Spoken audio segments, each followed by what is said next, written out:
microchipping dogs, and you all are set to speak with the Chinese government this month. Is that correct, in Yulin? Yes, so we are trying to set in legislation over there, trying to get some laws passed, making it just so everyone's on the same page, so that this torture and abuse can't happen anymore.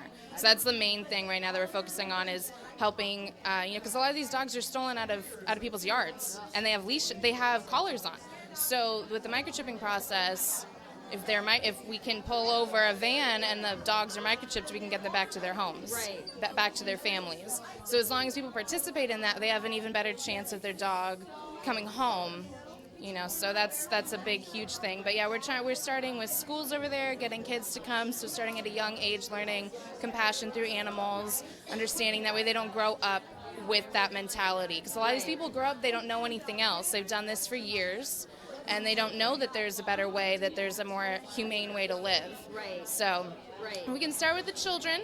Hopefully they can grow up, and we can get everything, everyone on the same page, understanding that, that this is cruel.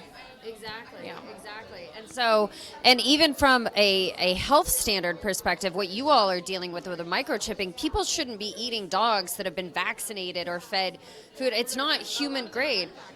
Okay. So, these people could be eating who knows what. They could have all kinds of diseases. They could, and especially the way they keep the dogs. Right. The dogs are riddled with disease. They're not fed properly. They don't have enough water. They're not taken care of.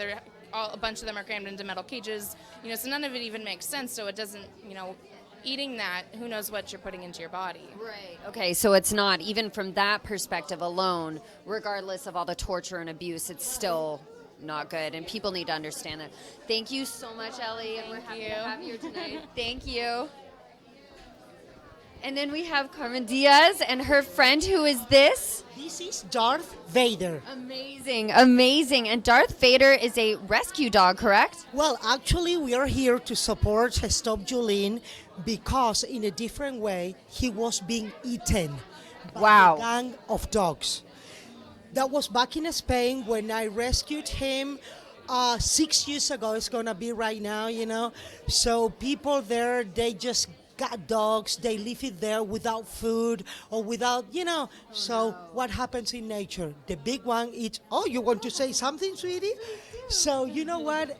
We are trying to support as much as we can because this little guy, he knows what hell is, So look at him right now. He went from hell to Beverly Hills, where he lives now. Exactly. And so he does know what it's like to come from the other side. And it's amazing. A lot of these dogs that have been brought to the United States, and they've, from Yulin, or they've been brought to Europe, and this little guy here, or adopted into homes, he knows what it's like. And it's so important. I know that you are an advocate for animals all around the world. Yeah, and you know what? An advocate of second chances.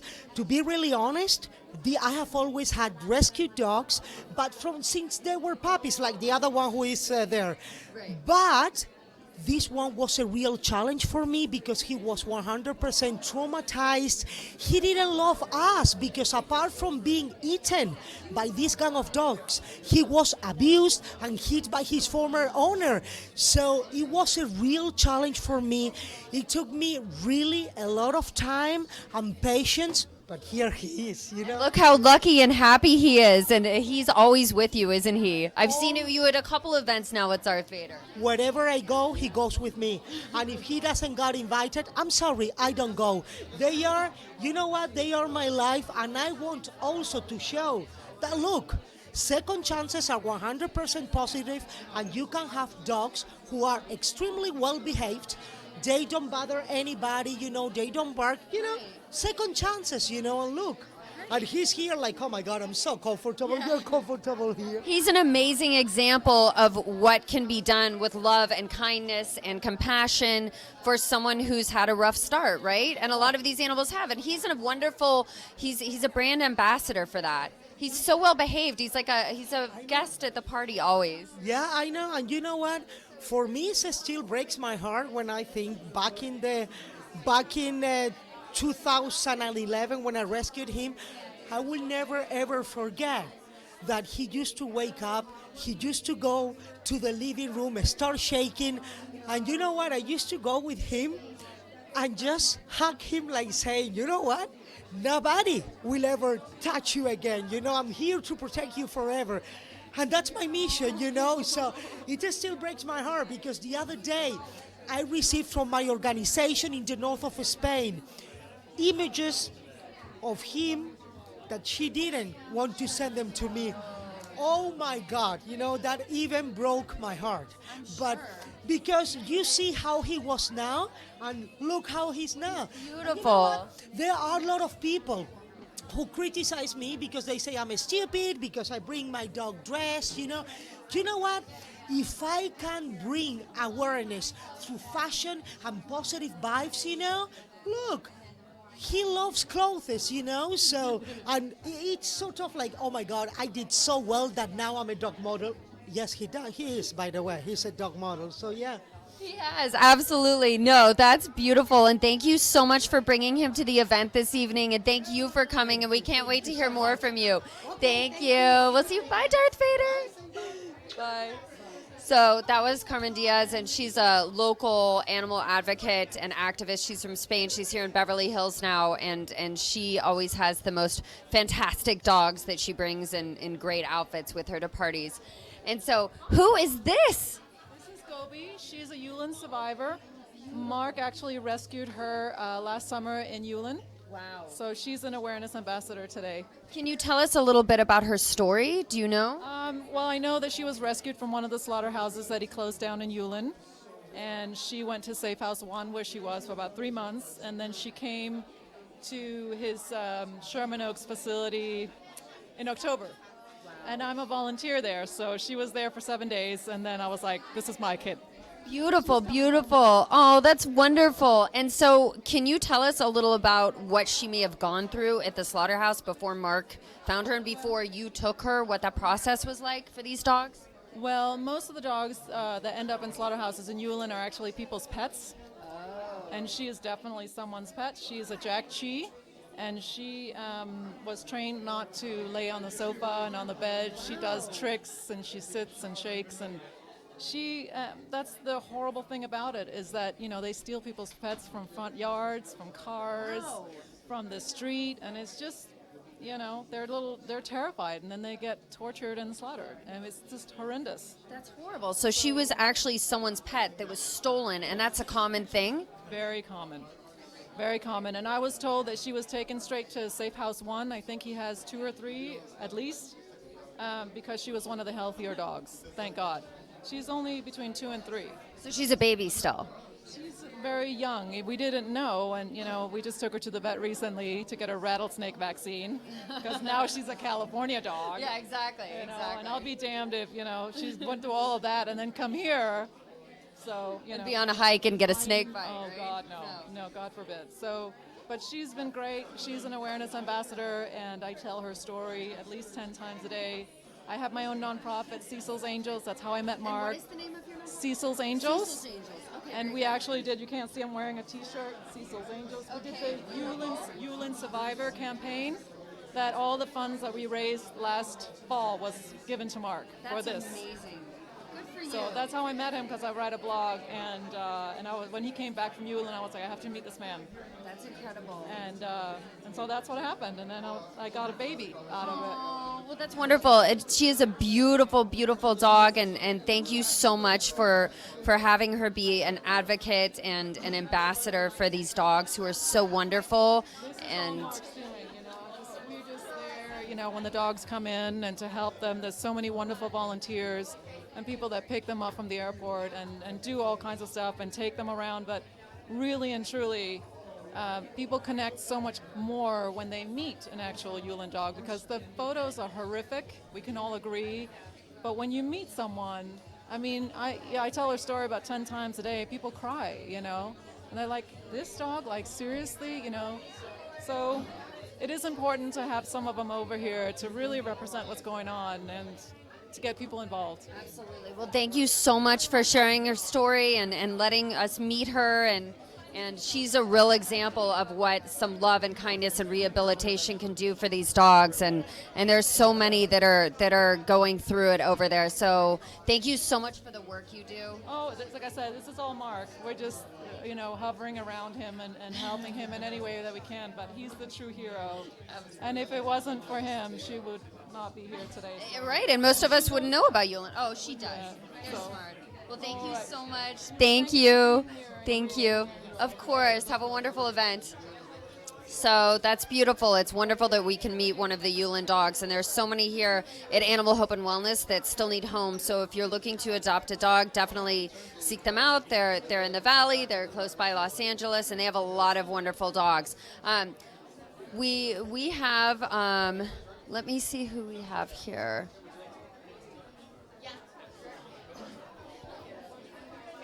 Hello.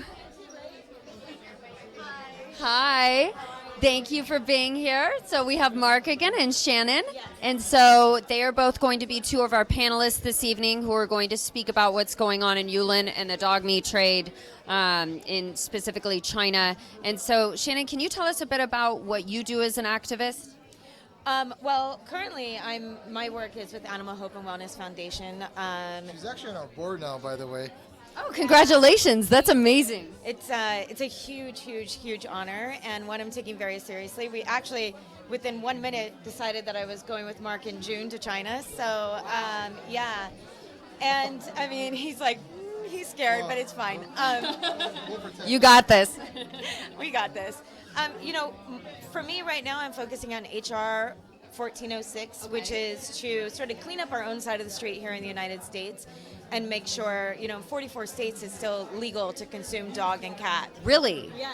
So we sort of all went, okay, let's do this. They brought me in and asked me to help, and so that's what we're lobbying Congress for is HR 1406, which again we will then turn into, bigger bills. We have a lot in mind and a lot that we're coming up with. That's incredible. And, I feel like most people aren't aware that in that many states or in any states in the United States where cat and dog meat is legal to consume. So is that actually done? And is that meat coming from within the United States, or is that coming? So there was, for example, there was a case in 2003 of a man in Pennsylvania who had 150 dogs that he was breeding and raising for dog meat. And they actually didn't cite him for that. They actually were able to take the dogs away because of the unsanitary conditions, which is kind of crazy. So this bill would actually protect dogs and cats right here in the United States, which is very important because, they're like sort of the fabric of this nation, dogs and cats. And we send dogs, what I'll be talking about on the panel, which maybe I shouldn't say everything because you guys are live, but, dogs and cats, they're family. And yet we're saying, well, 44 states, it's okay, you can eat them. Right. So we're going to address that, and then Marc is going to talk a lot about Yulin and sort of the ongoing, it's not just, he doesn't deal with it just with the festival, it's constant. It doesn't just happen in one period of time in the year, it's ongoing. It's every day. So it's consistent throughout China and Southeast Asia, is that correct? correct. That is correct. Yes. All right, well, I'm so pleased to have both of you here with us today. Thank you so much for speaking with us and informing everyone about what's going on, and we're really excited to hear more and have you both on our panel. Thank you so much. Absolutely. Yep, we're excited. Thank you. And so, as you can see, we have some amazing activists here who are going to help us come up with some creative solutions. You can actually log into the I Stand With My Pack or Animal Hope and Wellness Facebook pages, and you can ask questions. If you feel like the information that you want to get hasn't been addressed yet, or if you even have some sort of solution that you think may be insightful to what we're doing, because this is all about co-creating solutions and coming up with ways to stop this. Obviously, Yulin is going to be taking place in less than a couple months. It's going to be happening on summer equinox. That's June 20th in Yulin, China. And we Unfortunately, it's not going to stop this year that we're aware of. So hopefully we can come up with a solution to have this stopped next year. And we do have time, and we do have enough passionate, amazing people that we're going to be able to hopefully make some real changes. So we also have here from I Stand With My Pack, our founder, who's one of the hosts today. And we have our chief marketing officer from I Stand With My Pack. We have Sharon and Alexandra. And so can you both tell us a bit about what I Stand With My Pack is doing? I know that there's been a viral campaign that has been launched in conjunction with Animal Hope and Wellness. And then you all are hosting the evening tonight. So maybe if you can tell us a bit about that. Yeah, absolutely. So we're hosting this evening tonight, so we can come up with a joint solution with other organizations and other individuals and everybody else who is concerned about not just Yulin, but in general animal abuse. So what I Stand With My Pack stands for is unity, so that's what we're all about, and that's why we created this event tonight, so we can unify our forces and also hear other people that normally would not maybe be able to speak up, and now they have an opportunity to ask questions and as well maybe give us their solution. Excellent. And I heard that if people are watching the live stream here through KNEKT, and then also if they log on to the I Stand With My Pack Facebook, they can ask questions. Is that correct? That's absolutely correct. You can watch us through all of our social media and through the KNEKT Live. And absolutely, we would welcome those questions. We want to hear from people from Italy, from people from Russia. We want to hear, because this is not just one country problem. This is a global problem. We're talking about abuse. We're talking about cruelty. And if we make a step forward in this particular matter, I feel like everywhere else in the world, it's just going to be like a ripple effect. That's how I see it. That's fantastic. And I know both organizations, I Stand With My Pack and Animal Hope and Wellness, and the Compassion Project, they have multinational global reach. There are people that are advocates for both organizations in Asia, as you said, in Europe, in Africa, Latin America. So you don't need to be present here tonight to take part in this and to be able to give insight or ask questions. Definitely look at the Facebook pages. And I know, speaking of social media, I Stand With My Pack has done a really large viral campaign for Yulin. Can you tell us, Sharon, a bit about what that is and how people can get on board with that? Yeah, I was just going to say, let's circle back to that because it's, actually pretty huge. We started the campaign. It's called Friends Not Food, and we're doing it in conjunction with Animal Hope and Wellness, the Compassion Project.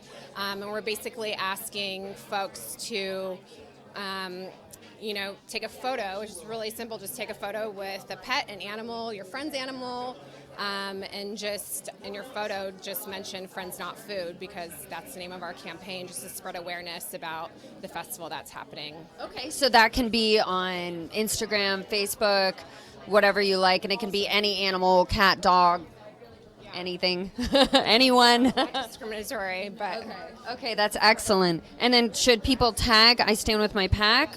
so yes, tag I Stand With My Pack as well as Animal Hope and Wellness, the Compassion Project. So for those of you, thank you so much for that. For those of you who are watching and maybe you don't have any questions or specific insights into what's going on right now, but you're really passionate about this and you want to learn more or take part, there are petitions going around. I know I Stand With My Pack has one. And then also, as Sharon mentioned, you can get online and take part in the viral campaign, and definitely tag I Stand With My Pack and Animal Hope and Wellness.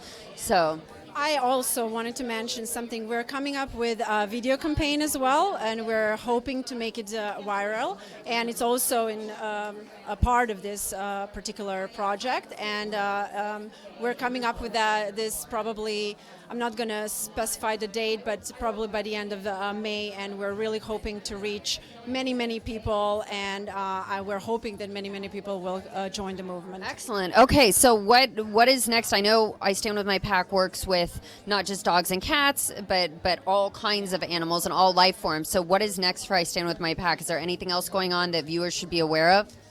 Yeah, actually, there is a lot going on with I Stand With My Pack. We're kind of like having a lot of different projects in mind, and we're already working on them. One of them is actually coming up on June 10. That's save the date, June 10. It's going to be a big event to support rhino orphans in South Africa and our other organization that we're collaborating with, VETPA, and their efforts to protect the species from extinction, basically. And we also are working on bringing the World Elephants Day on the World Elephants Day, which is on August 12th. And we're going to have a beautiful screening of when elephants were young from the founder of the World Elephants Day. So there's a lot of coming up. We're also planning to do something more for Yulin. We're planning to bring survivors back. So funds are always encouraged. We're really, operating on donations basically. So we encourage people to help us, bring these survivors, because we can save them, but what are we going to do with them then, And Marc and other organizations, especially in inland China, they absolutely, they need our help. Everybody does. And so that's one of the things that I Stand With My Pack is focused on and stands for is unity, correct? Is that one of the cornerstones of the organization and why we're all here together tonight? Absolutely. We find that obviously when we join forces, ideas spawn and we're able to come up with solutions versus everyone working alone, It's like, why don't we unite and come up with solutions together? Right. No, and that's brilliant, and that's how we all came here this evening, and all of us are joined together. Those of you who are watching, those of us who are here physically in Beverly Hills with Animal Hope and Wellness, and I Stand With My Pack and the Dove Project. We're all here to come up with solutions together. So stay tuned in, and then if you want to learn more about what's going on with either the Yulin Campaign or any of the events you mentioned, how would people find out more about that? They should definitely visit our website, istandwithmypack.org. They should also follow and, of course, visit Animal Hope and Wellness, because they're pioneers of this movement, so to say, and if anybody wants an information directly from somebody who is witnessing this in front of their eyes, they should definitely go over there and then join our pack, help us, volunteer. We are probably gonna, have a lot of other projects coming up, and we need help. Everybody does. Beautiful. Okay, that's fantastic. Thank you for organizing this event this evening, ladies, and for bringing everyone together, and for all the incredible information. And everyone looks forward to hearing more. Thank you so much. Thank you. Thank you. So again, that was Sharon Gomiero, the Chief Marketing Officer of I Stand With My Pack, and Alexander Schiffer, who is the founder of I Stand With My Pack. And so it looks like we have a full house here, and we're going to be beginning the panel soon. So that's going to be fantastic, and we all look forward to learning a lot more and seeing what we can do to come up with solutions and co-create some ways to stop the atrocities and the abuses that are going on in Yulin. For those of you, I'm sure everyone at this point has heard of Yulin or has an idea of what it may be, and tonight we're going to learn a lot more. So it's a fantastic panel.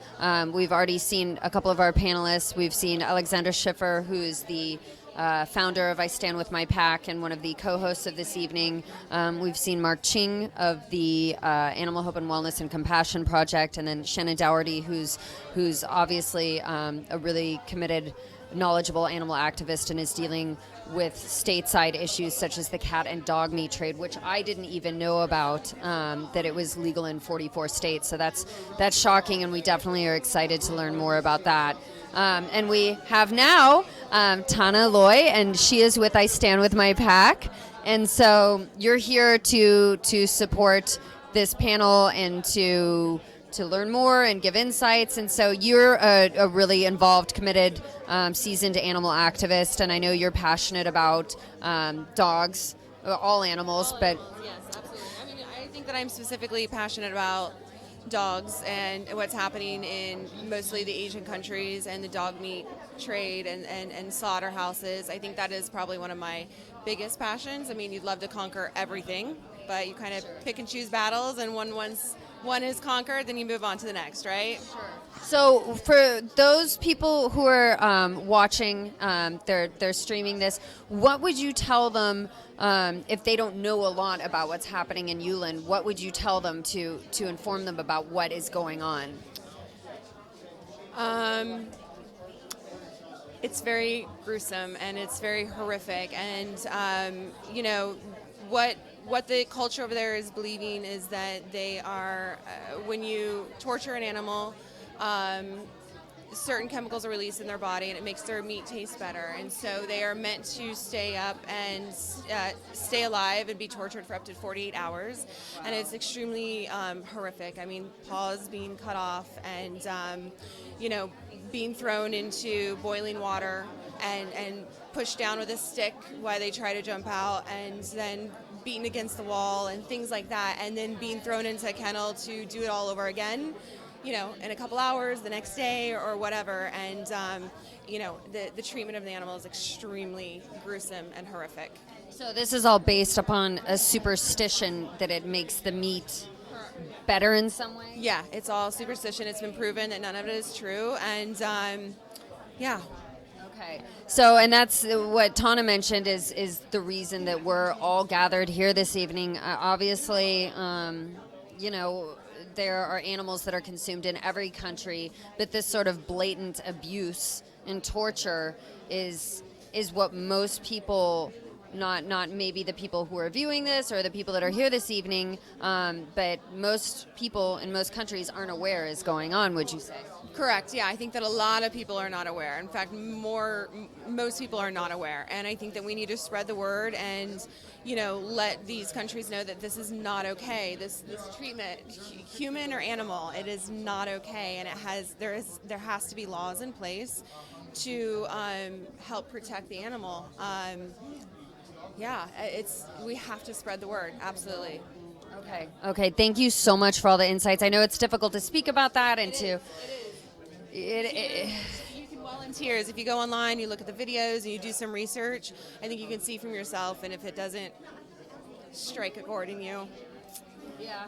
It's got to. I mean, what's going on over there is deplorable. So thank you so much for giving some insight into that. And I know it's not easy stuff to talk about or hear, but it is happening, and it's happening soon. It's happening again in a few weeks. And as Marc pointed out earlier, it's an ongoing thing. And as Shannon pointed out, it happens in the United States. It's not just an Asian issue. It's a global issue. So that's why we all need to be aware, correct? Correct. Absolutely. Okay. Yeah. Well, thank you so much, Tana. Thank you. It's good to see you. Thank you. So, obviously, what Tana mentioned, it's a lot of complex things surrounding the treatment of these animals, and so it's definitely worth learning about more and obviously discussing tonight, which is what we've gathered for. And we have another animal activist here that we would love to welcome. Hi there, good to see you. So, and can you tell us a bit about who you are and what you do specifically in the animal world? My name is Christine Kelly. Should I look at you or the camera? Okay. Well, I'm Christine Garcia. Well, Christine Kelly, formerly Christine Garcia.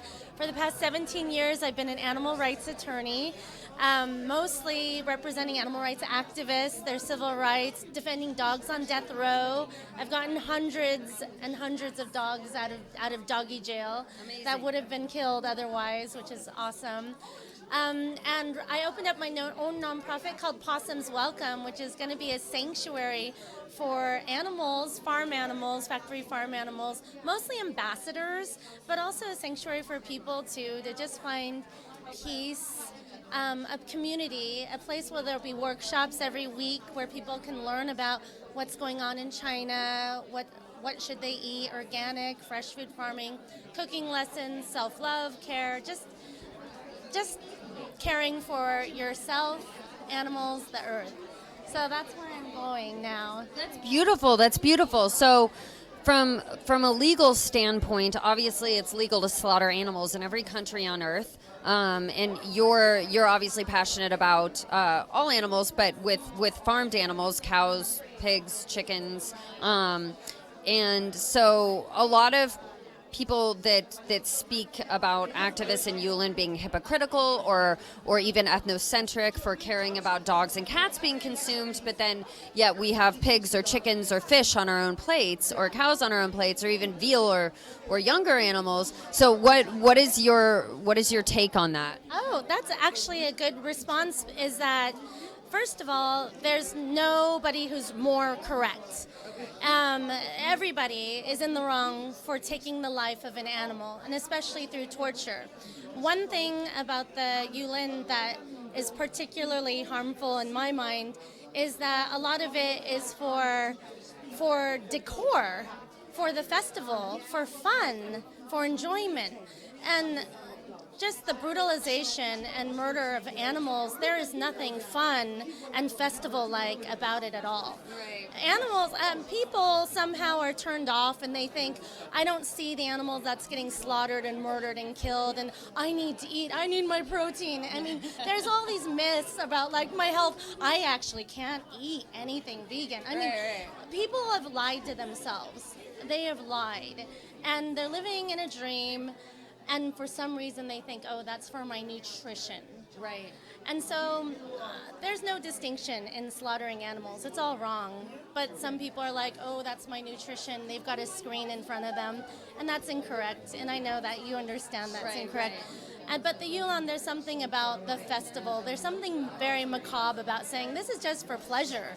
Let's do this blatantly open for fun and for enjoyment and to show. And it's like, I mean, it's almost secondary that some of them will be consumed, but it's like actually the display of torture is part of the festival. Right, and it is very violent, and I know it's not easy to palate even hearing about this for a lot of us, but actually seeing it visually, I know Animal Hope and Wellness has done Marc Ching, an incredible job documenting this.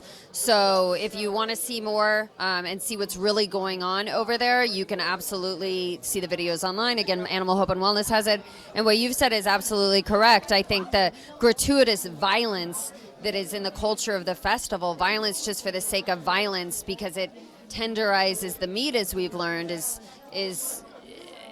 it goes from bad to horrible very quickly. Right, and people are lying to themselves today that are eating meat and thinking that it's not violent. It is, they're just not seeing it. We don't have glass slaughterhouses, and they can lie to themselves and say, oh, they humanely slaughter, which isn't true, but it's an inconvenient truth, I think, that all of us have been kind of brainwashed into believing, but thank you so much, and we're interested to hear more from you this evening. I know you have a lot of legal expertise, and obviously you're a very passionate animal advocate, so thank you so much for being here and speaking with us. I love that you're bringing awareness to everybody about this. This gives me heartache every year, and so I'm so happy you're just putting it out there for people to see. Absolutely. Thank you so much for being here. Thank you.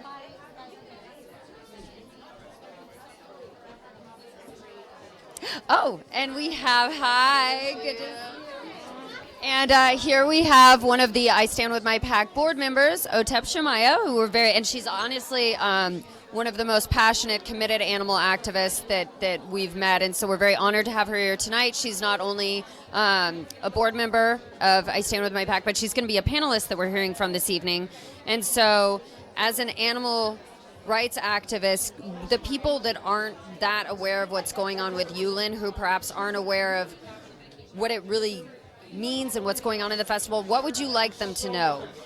I think that, especially for people who are dog lovers and animal lovers, I think they need to understand what exactly is happening to those animals there, and that they can't just dismiss it as it being a cultural thing, or that it doesn't affect us because it's in another country, that they really need to know that these animals are suffering and suffering in the most horrible ways, and a lot of times people just turn away from that kind of difficulties and atrocities, and I think that I think people need to understand that it's not just if you eat a cow, it's the same thing as eating a dog. I mean, there's no difference, and I think that's the biggest part, and a lot of people will say when I talk to them about Yulin, they'll say, oh yeah, I heard about that, that's terrible, but that's really just the surface. So I think it's really important for a lot of people to, through my music and through my activism, I try to be as vocal as I can about it, to bring people up to speed on what's going on and all of the great, I Stand With My Pack and Marc and everybody that's involved in trying to stop this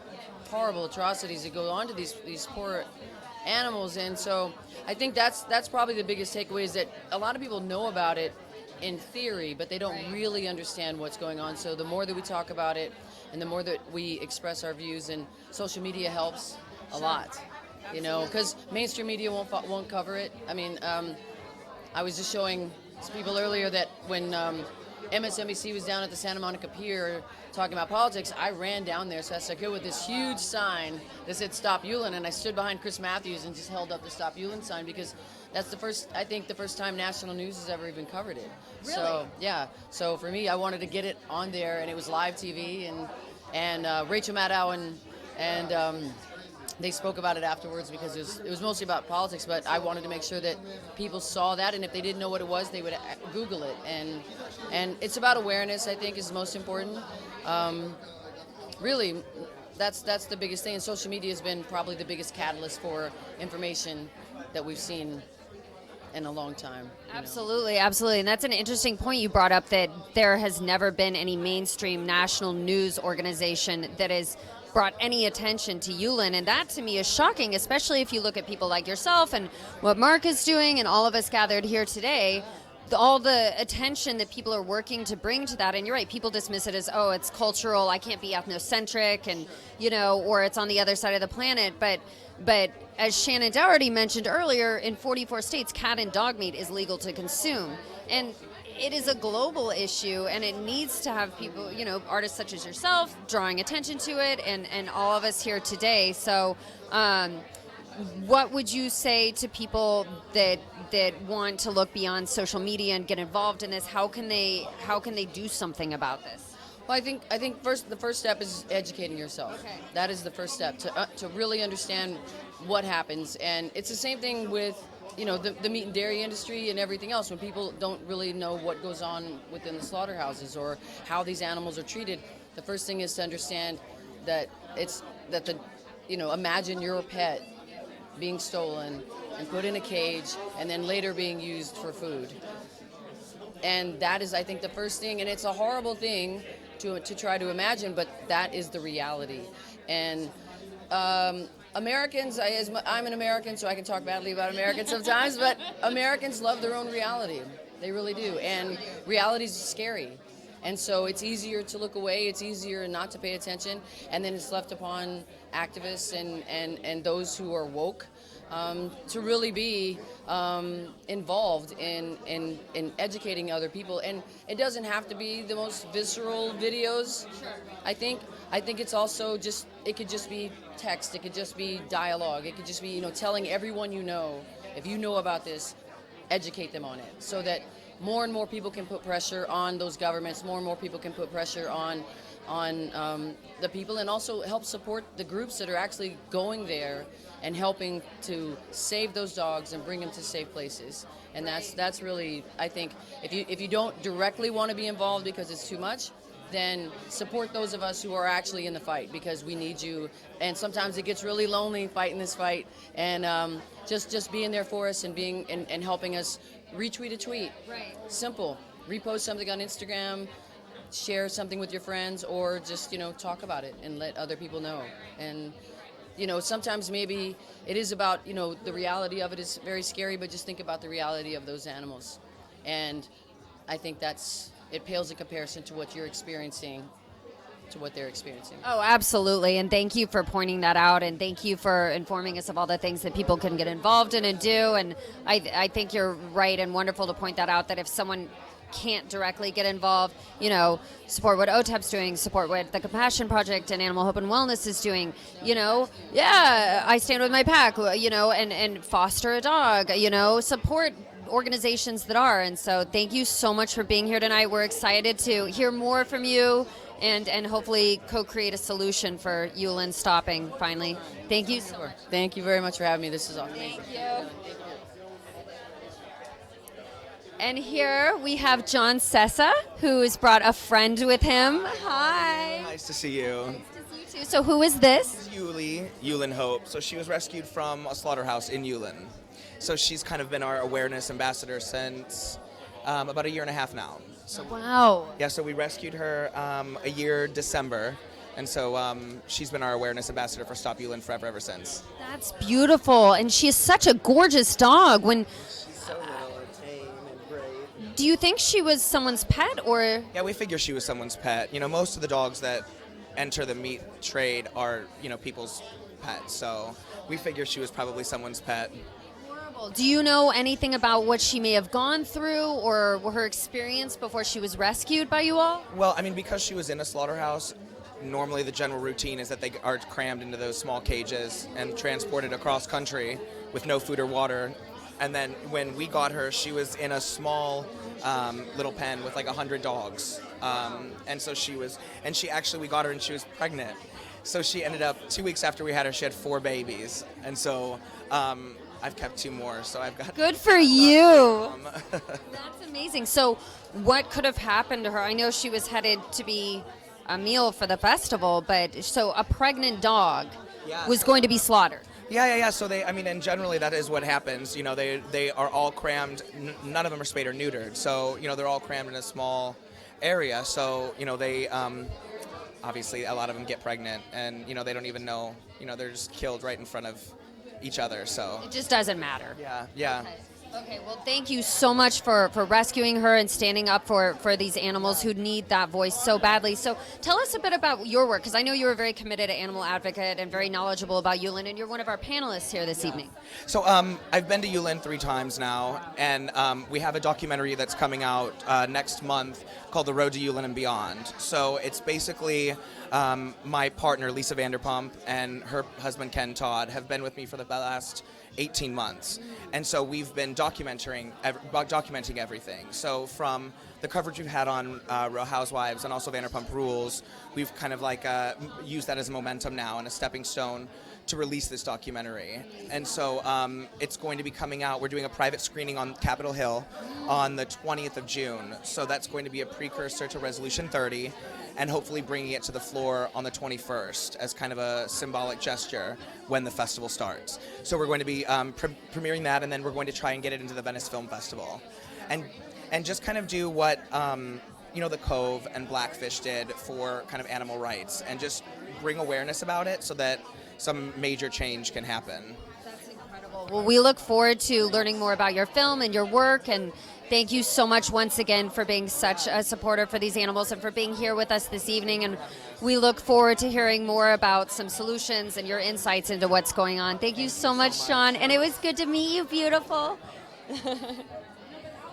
So that was John Sessa with Stop Yulin. He's also with the Vanderpump Foundation. As you heard, he has a documentary coming out this summer. And so we have Fia Pereira here with us. Hi, how are you? See you again. Wonderful. You look beautiful. Wonderful. You do as always, too. Thank you for joining us here this evening. Not miss it for the world. This is a very important, talking about Yulin and all the groups and how we can get together and unite. I love the fact that Marc is going to be educating groups and really telling people and really giving them some insights on how we can really take action together, as opposed to many different groups working on their own agenda, but really coming together for one cause to put pressure on the Chinese government to stop this, especially the Yulin government. Marc is really doing a great job with that. Absolutely. He's such an inspiration to all of us. So we know you're a committed animal rights activist, and so can you tell everyone a bit about what you do? Sure. So I am very committed. I work very hard to stop the dog meat trade. I actually had a foundation. I'm no longer part of that. I'm really supporting Marc. But we raised about $80,000, and we sent it all to rescues in China and Korea, and lots of different people like Mr. Zhao that has 400 dogs he rescued from the meat trade. And so I've been very involved in that, now very supportive of Marc. I actually started a jewelry design company called Global Guardian Designs. And this is a necklace that people can purchase, and proceeds go to help Marc Ching. and this is his logo, his firm foundation. I also sit on the board of VetPov, which is Veterans Protecting African Wildlife, and you guys did a great job hosting the event for them. And so we're boots on the ground in Africa right now, protecting a baby rhino orphanage, and then protecting another farm, which they call it, which is 100 acres, where they have a lot of different rhinos there as well. So the poaching, as you know, is such a problem in Africa, and so these veterans are really, they're giving the rangers the training they need, and also reinforcements, and actually hunting down some of these poachers. It's a very dangerous job, but they are well equipped to doing it. So. Well, and thank God you're doing that. Now, if someone wanted to find out more about your jewelry, which has the Animal Hope and Wellness Marc Ching's, and that's beautiful, how would someone find out more about this? Well, they would go to globalguardiandesigns.com, and then you can, every single thing you can buy on the website. You buy this necklace is only for Marc, but if you want to buy any other piece of jewelry, that can also go to helping Marc Ching as well. So that's what the purpose of this is, giving back all the time for multiple organizations. But tonight we really need to help him because he's spending thousands of dollars to rescue these animals and medical costs and flying them over, and then Valerie's doing such a great job with placing them. So thank God for all the volunteers that are working with Marc Ching. Valerie's done a great job. Fern and Sheena and everybody, they're amazing. Oh, absolutely. You know, we're very grateful for all their work, everything that they're doing. That's wonderful. Thank you for everything you're doing. Your jewelry is beautiful, and again, that is going to help Marc continue on his work. It's expensive to fly over there to bring these dogs back, so check out the beautiful jewelry, and thank you so much for being here. It's good to see you again. I want to say one last thing is that no action is too small for these dogs and cats. Cats are also tortured as well. We saved about 800 cats that were going to be going to slaughter about 3 years ago. So it's very important that we all come together here. It's not a competition on who's getting what, but we need to support Marc because he's on the grounds, on the forefront, really making great change and progress with the governments and with these different, with the slaughterhouses buying them out too, and helping them segue into other bits of businesses. So it's very important that we stand behind him right now and not give up. So. And thank you for mentioning that. And, if you're not comfortable watching the videos, or, you say, I can't go to Yulin myself, I can't adopt a dog, I don't have thousands of dollars to give, that's okay. There are things you could do, like purchasing beautiful jewelry or supporting the foundations or learning more. And as Otep mentioned earlier, educating your friends. So thank you so much for being here this evening. We look here for hearing more from you. So much. Thank you. Thank you. So we now have Sheena Gow, and she's here. Hi, Sheena. How are you? Good. How are you? Nice to see you. Thank you for joining us this evening. Yes, it's such an amazing event. I didn't realize there's so many people that have such an interest in this subject. I'm so happy because I'm from China. Originally, I'm Chinese American. I've been with Marc Ching since 2015. Amazing. And I'm volunteer foster dogs for him and raising awareness. That's the main thing. I started a group called 812. Faithful Dog Rescue China, so it's raising awareness about dog meat trade. This is the fight against the dog meat trade. We have a movement going on. I'm so excited to see all the people here. Okay, excellent. So you have, would you tell us the name of your foundation again? I have a little group that generates about education called 812 Faithful Dog Rescue China, but that's really in reference to the dog meat trade in China, and post information, education, to influence people, to educate people, so people know what is going on in Asia. And I want to also say, not all Asians eat dog meat. Of course. Okay, I'm Chinese. I don't even eat meat because all animal matters. All life matters to me. So I stopped the dog. I used to look away. I said, no, in denial. It's not happening. Are you kidding? It's not possible. Sure. It's morally wrong. But I guess there are people that just don't draw the connection. Doesn't connect the dots. Sure. And it's difficult to look at. Yeah. So I met Marc in 2015, and he just started going into Asia, and I helped adopted like 5 dogs out from all my friends. Wow. And also I started just fostering dogs from China, Korea, from domestic abuse as well. So this is a great opportunity. a platform when I walk around and to educate people. So my main focus is about stop dog meat trade.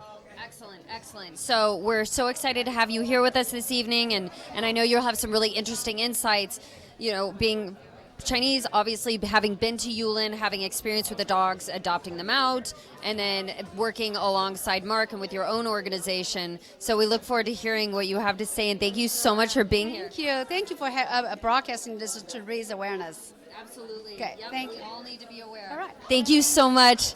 Take care. Bye. So that was Sheena Gow, and we're lucky to have her here this evening. She works with Marc, and then obviously she has a really great perspective being Chinese and having been to Yulin, and check out her organization. As she said, she works with dogs and cats who have been abused, who are coming from Yulin, who are coming from domestic violence situations. So that's another great way to support this work, is by supporting those animals who are here being rehabilitated and need to find homes, and they often need help to get through that process. Hi, how are you? How are you? Good. And can you tell us who you are and your involvement with the animal rights activist world? Yeah, my name is Monson. I'm a documentary filmmaker. I'll be on the panel today. So I see this kind of stuff just because of assembling footage, and I worked with Marc on his PSA last year. So anyway, I've been in the animal rights world for a long time, and dog meat and cat meat comes up, of course, Absolutely. along with issues too. So can you tell us about, you've obviously been to Yulin? I've been to China. I haven't been to Yulin yet. Okay. Can you tell us about your experience there and what you saw, or what you think that people might need to know about that after having seen what you did there?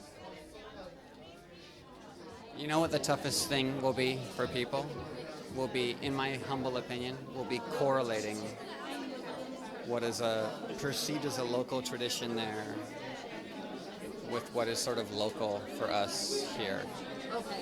So for instance, it'd be like saying, I might mention this today on the panel, it's like saying, well, let's get all the Americans to stop having Thanksgiving. Sure. I mean, imagine trying that. It would just be like, such an identity. So that's one of the challenges you're up against. You get to another culture that perceives a right to do this, that, or the other for X number of centuries. So it's delicate. Right, and I imagine that is delicate. One culture coming in and saying, you're wrong, we're right, you know, we're telling you what you should do. And I know that's mentioned a lot, and that's something that people discuss a lot.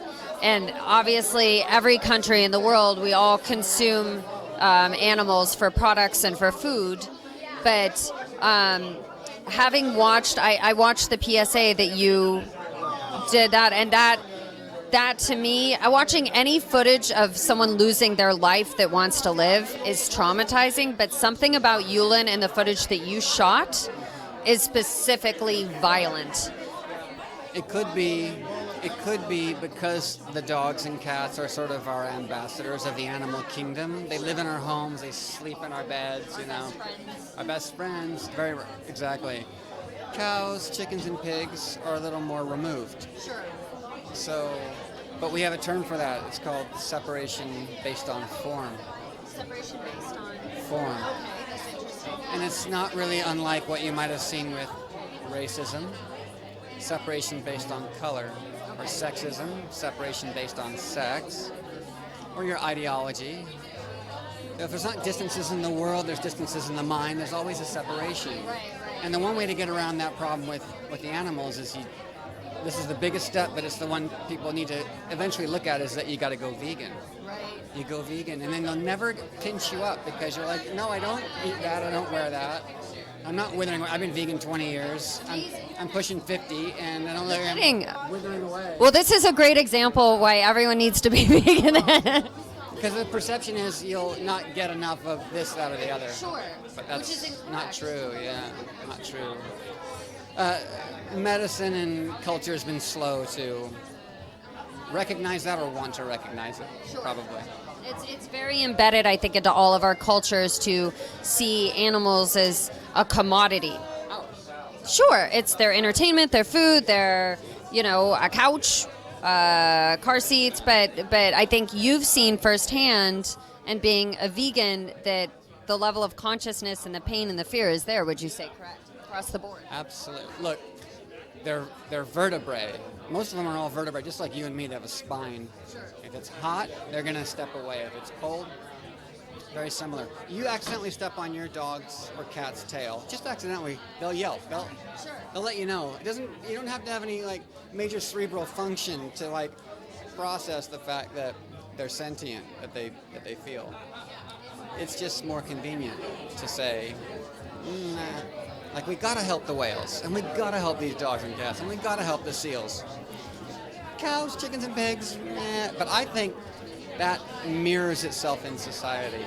As soon as you separate there, then you're like, I don't like those people, and I don't like that. And it's all connected, I guess, is what I'm trying to say. No, you're quite right, and there is such a profound connection between speciesism and racism and everything, and I hope we can learn more about that from you. And if someone wants to find out more about your work, obviously we're very blessed to have you on our panel this evening, and we look forward to hearing more from you. But if someone wanted to find out more about your work, where could they look? Right. Well, our production company is called Nation Earth. Like Nation Earth, we're all one nation, nationearth.com, and all the movies that we've done are listed there and contact info. So it's a good start. Okay, well, thank you so much for being here with us this evening and telling everyone about what's going on in Yulin and talking about all the important issues that we all need to co-create solutions for. Thank you so much. Thank you for having me here. I'll shake your hand. There we go. Thank you, Sean. Thank you. So that was Sean Monson, and he's one of our panelists this evening. We're really blessed to have him. And then here we have Tal Finney, who's an attorney here. Hi, Tal. How are you? So he is a Los Angeles-based attorney, and Tal deals with, if I'm correct, Chinese law, and you have experience dealing with Chinese government officials. And so he has a specifically very interesting insight into how solutions may be created. And I know Marc Ching is obviously working with the Chinese government, and Shannon is working on the stateside issues. But if you could give us some insight into what you think is going on from a legal perspective and how things might be shifted from that perspective as well. Certainly. Well, I think first of all, you're dealing with a culture that has been practicing the Yulin Festival for a very long time. And while it's focused in a particular region, Guangxi within China, and a particular city, Yulin within China, it's a practice that goes back a very long time in most of the country, actually. And it relates to, the getting good luck from consuming a certain amount of dog during that period of time. And that good luck's supposed to last your family X number of months or a year or whatever the case may be until the next festival. And so we're dealing with a cultural issue and a social issue, let alone a political issue and a legal issue. And what you've had up to now is some success in getting the city of Yulin to back away from the festival itself. They've issued statements, they've issued directives within their government for government employees, where they're not to participate in the festival, they're not to go to the restaurants. They've moved the restaurants from having outside patios to having everything moved inside. Oh, really? Mm-hmm. They've issued edicts that they're not supposed to be consuming dogs, and they also prohibit the public display of advertising of the dogs being available for sale. Oh, wow. And then they even went so far, that started in 2013. In 2015, they went so far as to roadblock any trucks coming into the festival area with more dogs. But they did it a little bit late in the game. So a whole bunch of dogs had already gotten in before they did that. But it was a big act, a large act to have taken that type of action. Okay. Okay, then you have the province itself, Guangxi, in which Yulin is located, also has laws, but they relate to animal husbandry, the transportation of dogs and agriculture, and then finally standards for human safety and regulation based on potential epidemics associated with animals, including dogs. So again, it's kind of skirting around the edges. There's no direct. Finally, the national government of China has the Food Act of 2015, which does cover a whole lot of these same areas: transportation, preparation of the meat, permits required and licenses required for being able to prepare any type of meat for consumption, a whole bunch of things that focus primarily on livestock, traditional cattle, poultry, etc. But because dogs aren't covered, that means they can't do any of it because they can't get a license if they wanted to. So on a national level, it's there. But it's the basically the practice and enforcement that is the issue at this point in time. And that's because of regional governments that don't have to abide by national law? Is that what that is? They do have to abide by it, but the passing of a law and the enforcement of a law are two different things. Like here in America, the feds will pass a law, and then the local government, the state governments will dole it out into specific programs. Let's take social work, for instance. There's a federal block grant. The money goes to the state Department of Social Services, which I used to run for California, right? Then we issue it out to the counties, Los Angeles, San Francisco, Santa Barbara. And then the counties and the cities institute the services and the programs that take the federal and the state money and actually apply it to the people who they're working with. It's similar in most countries around the world, and here you just don't have the people enforcing the federal law yet. And it's also a fairly new law. It's only passed in 2015.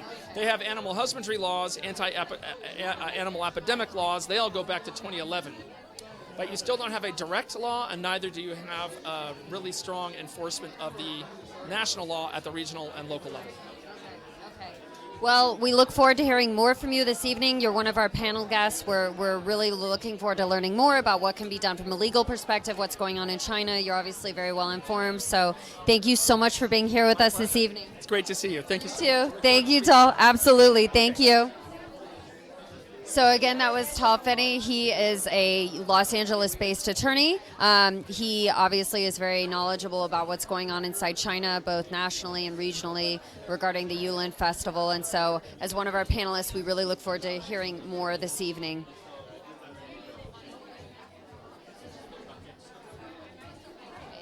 We have Alexander Schiffer here back with us. So we're going to be starting the panel soon, correct? Is that correct? Yeah, we're going to start panel in about 5 minutes. Excellent. Yeah, so we have a lot to talk, so we would rather start it earlier than later. It's going to be exciting, and it looks like we have 8 panelists this evening. Is that correct? We have 8 panelists, yes, and each one is going to be discussing their own experience with the Yulin, with the dog and cat meat trade as well. We have some panelists that they're working with the Korean dog meat trade, but they do have some solutions maybe that we would want to imply for to the Yulin. So that's it's going to be a really interesting discussion. I'm looking forward to this because it's a really a unique opportunity for everybody out there who is watching this to kind of participate in and if they weren't able to be physically here, at least ask questions that maybe they wanted to ask Marc for such a long time and they didn't have an opportunity to do so. So this is really wonderful. Turnout is amazing. All these people coming here for animals is just, and for dogs, and to stand with their pack. It's quite an amazing thing to see. It's incredible, right? And we're going to move on to the panel now. So again, if you keep streaming live, our panelists are getting set up right now. And we're going to wrap right here. Check out the I Stand With My Pack website. You can ask questions. And we look forward to showing you our amazing panelists. Thank you so much from KNEKT. Actually, we're not going to stop now. We're just going to continue talking until we go move ourselves in the... So, yeah, I mean, it's absolutely amazing to see all these people here tonight. And we have some people that actually came from out of the city, and even though we pulled this literally in like a last minute, we had 5 days to prepare all of this. That's amazing. Yeah, it was quite hectic, but we pulled it off. And I really I see actually another panelist maybe that we would want to discuss something about with Tammy. Did you have? We would love to get Tammy over here. I think she's one of the last panelists we haven't had the opportunity to hear from first.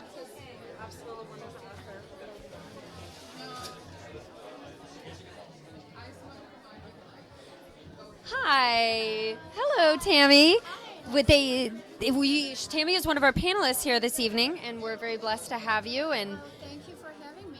And we're going to be hearing more about your organization and the work specifically that you're doing for Yulin and to stop the dog meat trade. Is that correct? Well, our main focus is in South Korean dog meat trade, and so our knowledge is mostly about South Korean dog meat trade and not so much about Yulin or anywhere else about the dog meat trade is concerned. So, for those viewers who aren't really aware of what's going on outside Yulin, or if there is something going on outside Yulin, and your specific area of expertise is obviously Korea, what would you like them to know, and what do you think people should know about what's going on with your work? The dog meat trade in South Korea is real, and it is horrific trade. However, it is there's about 600 years of history involved in it. So we also have to recognize the fact that it involves livelihood of some people, and this is how they make a living. This is how they pay for their children's tuition. So there's obviously a huge backlash against trying to banning it. So we do have to recognize that fact as well. And not to say that we are for it at all. And the dog meat trade in South Korea is very brutal and very barbaric. And it goes on every day. So there's just an issue of cultural sensitivity surrounding this issue, which makes it more complex. That's correct. It is a very complex issue. Thank you. And thank you, Tammy. We're going to hear a little bit later from you. So right now we're going to just move ourselves in a different, position ourselves in a different manner. And we're going in the middle of the room now because the panel is almost going to start. There we go. Alrighty. So panel is about to start right now. And go ahead and enjoy it.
Hi.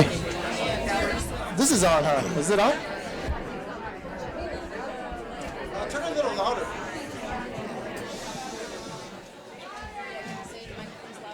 Hello?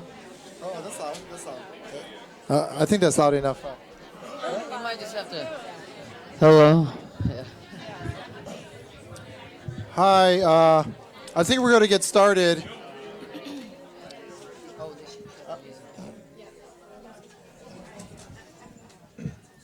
Before we get started, I just want to say a few things. It's crazy, like, what people can do. Literally, we just posted about this and decided to do this like 6 days ago. And there's so many people here to support the cause to end what they're doing in Asia. And so, I'm very thankful. And to the owner of this house that I just met a little while ago, thanks for opening your home up to us. That's very gracious.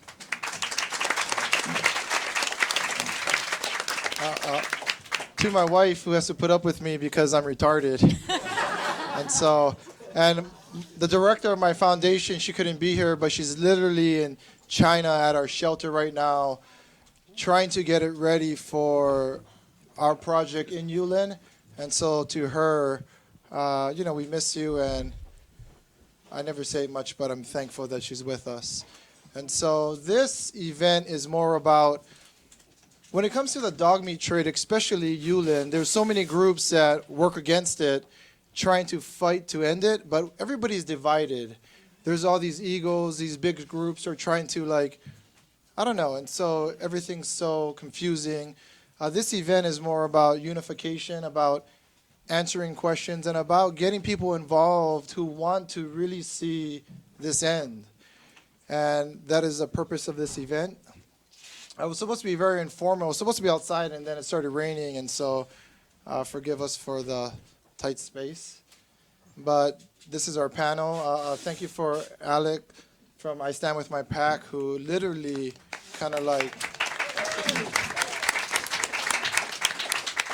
she did all this stuff. I was in Toronto with Toronto Pig Save, and so I came back and I was like, wow, well thank you. And so, but Taryn is our moderator, and she's going to start things off and introduce the panelists. Each person will talk about their group, who they are, what they are specifically doing in Asia. Shannon will speak about a very important bill, HR 1406. And then I will talk about our foundation. We are currently in contact with the Yulin government, and I will express things that they have said, express things that the Chinese government has said as well, who is kind of separate from that. And we'll talk about, hopefully, what we can do to stop the madness. And so, thank you, everybody.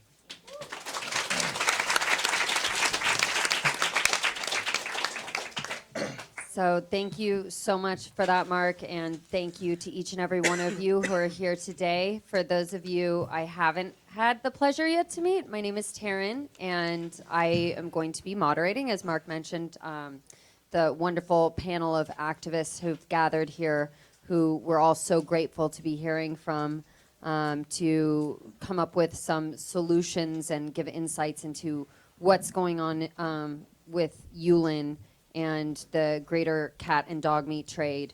And so, again, thank you for each and every one of you coming here today, and those of you who are tuning in, who weren't able to make it in person.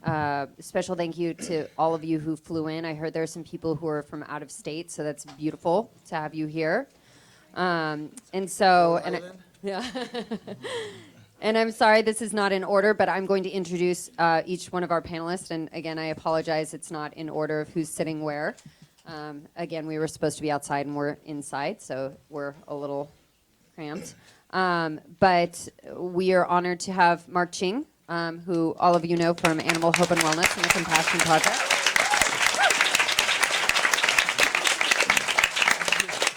And we have Shannon Dougherty, who's here with us.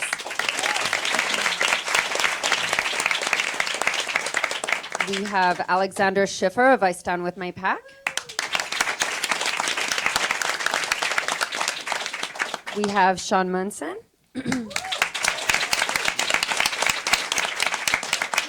We have Otep Shemaev, I Stand With My Pack.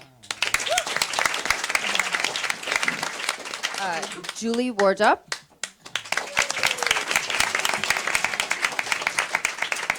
We have Tammy Cho Sussman.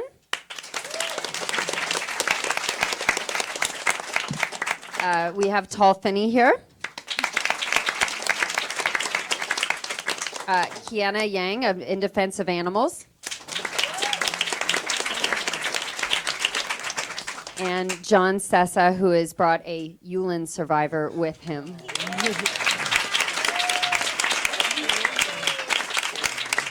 So those are our wonderful panelists for today. And if I could just ask everyone, perhaps starting with furthest from me and working back this way, to introduce themselves and give everyone some insight into the scope of their work and their experiences with the issue that we're discussing today. Sorry.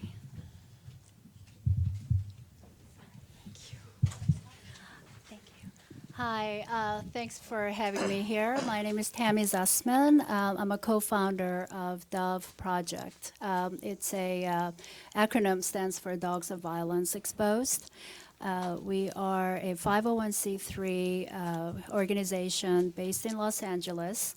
Our primary focus right now is South Korean dog meat trade. So it's different from Yulin, and I'm honored to be invited to speak about South Korean dog meat trade. And our foundation is young, and it's fairly new, and it's a small organization in Los Angeles. However, we work with several Korean activists in Korea, and to rescue, advocate, and educate the Korean population in Korea.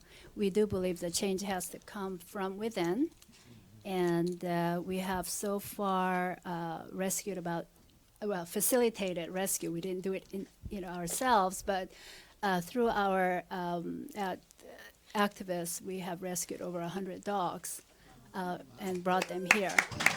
And we look forward to continuing doing our good work. And thank you for being here.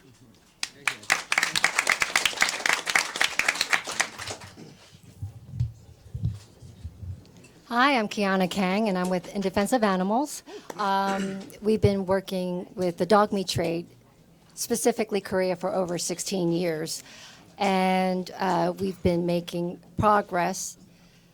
I've started in December, and what I have brought to In Defense of Animals is also the knowledge of the Korean background and also the American mentality, being a Korean American.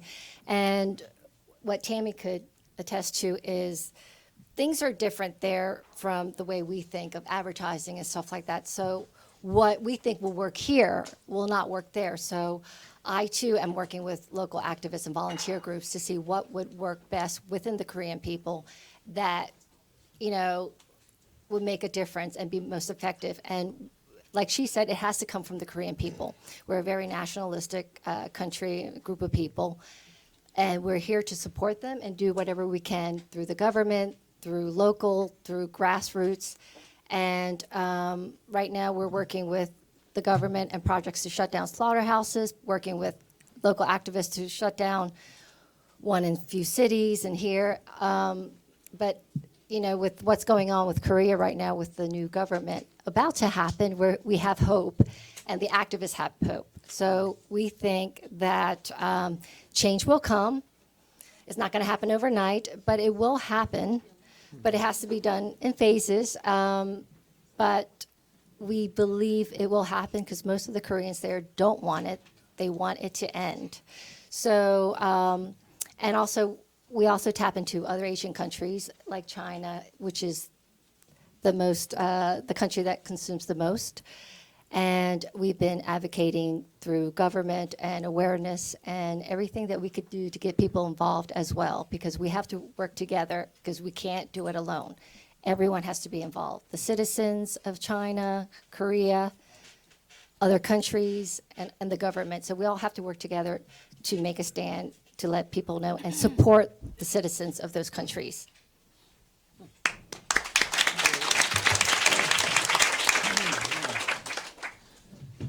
Hi, my name is Otep Shemaya. You can probably tell by looking at me, I'm an extremely shy person. I'm a singer and a writer and a cultural arsonist. I tend to light a lot of fires through social media, which I think is probably our greatest weapon in fighting these kinds of things, because mainstream media won't cover it at all. That's true. I was telling people earlier that I was MSNBC was broadcasting live at the Santa Monica Pier, so I ran down there with a giant "Stop Yulin" sign. I stood behind Chris Matthews for the entirety of the show. Yeah. Because they can sit there and give the Trump podium 45 minutes of just empty airtime, but they won't give 1 second towards something that actually means something. So I don't let people get away with that sort of thing. I am honored to be on the board of advisors for I Stand With My Pack, and I try my best to, I do polarize a lot of my audience in some ways, because a lot of people feel guilt about eating meat, and especially not wanting to see the horrors that happen in the dog meat trade, and a lot of it, that doesn't bother me at all, because your comfort level as a human being matters very little to me compared to the comfort level of what these poor, desperate creatures have to endure. So that's my job and my role and my oath and duty to, as a citizen on this planet, is to continue to fight for animal rights and to help do whatever I can to stop this terrible thing from happening. And thank you.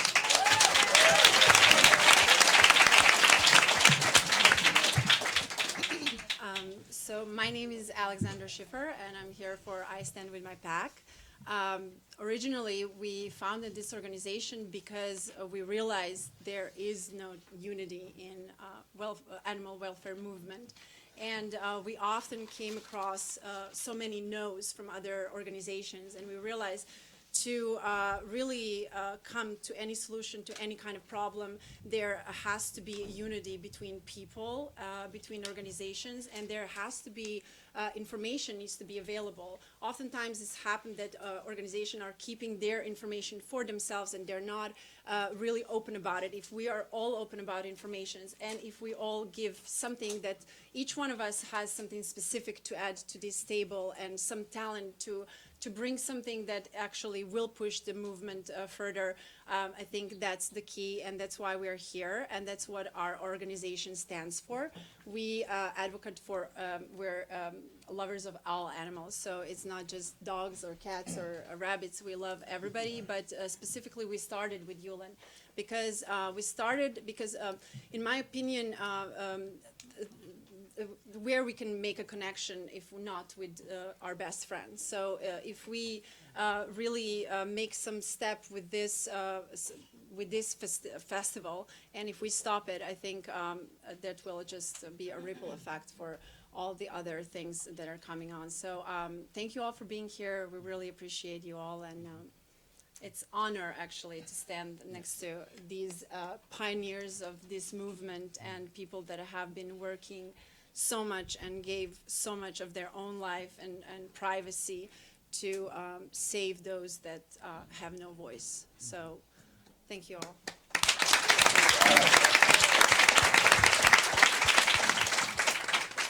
Hi, my name is Marc. I'm from Animal Hope and Wellness. First of all, I'd like to say that I'm vegan, and what that means is that while I'm an advocate for the dog meat trade and stopping what these people are doing, this type of intentional torture to an animal, I believe that everything matters, that all life deserves a chance. And so my foundation is very small, and I think sometimes people misrepresent who we are just by social media, and they think we're like this big, huge organization, like a humane society. Literally, up until last year, it was just me. It was just a guy who left his family because they're doing something someplace that's so crazy, you can't even believe it. Social media has been a gift to where it can take a concept or movement and expand it across cultures and borders. And in a small amount of time, we have grown in awareness to be this international presence. Last year, I added somebody to my foundation, Valerie Ayanola, who's not here today. She is kind of the backbone to my organization. I would say she's a little smarter than me. And so she kind of like, keeps me grounded and says, hey, man, don't get crazy now. Earlier this year, we formed a board. Shannon Doherty is now on our board with other great people who lend the presence to stopping what we do. Because we're so small, we depend a lot on volunteers who are here today. We're so lucky that people give their time to help animals. This panel is about what Alex says, is that all these groups have all these questions and all this information is hidden. A lot of the questions are with me. We're not a typical group to where Harry got adopted today and he's in a new family. It started off as just this guy writing about his experience, and that's who we still are. I go to Asia and I document through my own type of struggle. And I hope that that connects people to the horror that these animals face. And so people always have questions about what I do. And this is a panel for that. In addition to that is that we're so small and we cannot do this alone. We have to bridge the gap between egos and people and groups that all want the same thing. I want to introduce Shannon, who has been really a blessing in my life. She has struggled through things that I struggle through too, facing death, darkness, and she has come through it. She has used her, whatever it is to give to others. And after this introduction, she's going to speak about a very, very important bill and what she's doing, her and her brother, to bring it to light. And so, my friend Shannon Doherty.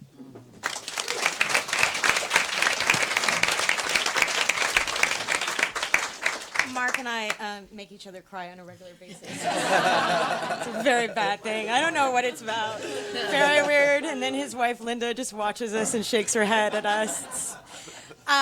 So I'm Shannon, and I would call myself an activist of compassion. I believe that we all need a lot more compassion than we currently have. I faced cancer, as some of you may be aware of, for the last 2 years. And I think I had a lot of compassion prior to that. I certainly had a deep sense of compassion for animals, but it put me on a whole different level, to the point where I think my family would laugh at me on occasion because I thought I was like an empath with animals. I could feel when a coyote was going to jump in front of me. I literally felt it. I was like, there's a coyote around the corner, and there was coyote around the corner. So I may have gotten a little weird through this process, but there you go. Welcome to the group. I know, right? I am a newly appointed board member of Animal Hope and Wellness Foundation, which means the absolute world to me. I have been involved with other groups, and I have faced a lot of opposition, which is what Marc's sort of talking about, of egos, and no, we want the resources to stay within our community and our foundation, and really what we're all facing in this world is something that is, it's a big opposition, and we need to be able to share resources and share funds, and that's why when they asked me, I was overjoyed. My brother and I are currently with Animal Hope and Wellness Foundation spearheading a bill that we will discuss shortly called H.R. 1406. It's certainly not our only bill, it's our entry.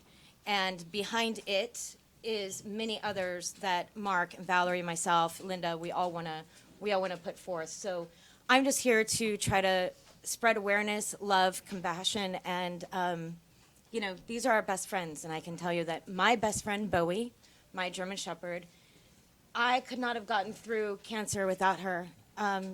She she detected cancer before I did. She knew it. She cuddled right here. I had breast cancer on my right side, and she obsessively, can I use you? Yeah. By the way, you smell good. She obsessively, it really does smell good, guys. Obsessively did that to me until, you know, awareness was mine at some point.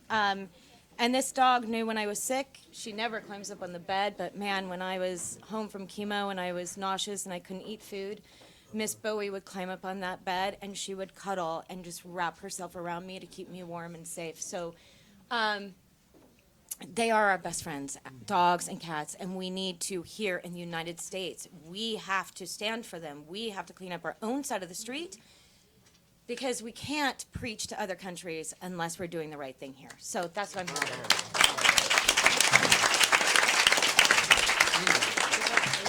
Hi, I'm John. I'm John Sessa. I'm from Stop Yulin Forever and the Vanderpump Dog Foundation. I got involved with the dog meat trade about 2 years ago when my partner, Lisa Vanderpump, started emailing me frantically about things that we could do and how can we change this and how can we make a difference. And I think we started off just kind of blindly running and seeing where we could go and seeing what we could do. And we started with a PSA and then a march, and then it kind of got bigger, and then we started a foundation. And now, you know, we've gotten, you know, the resolution with a lot of other people and our documentary. So I think that it's really kind of been a journey the past 2 years for us, and just kind of figuring out our steps and figuring out what to do.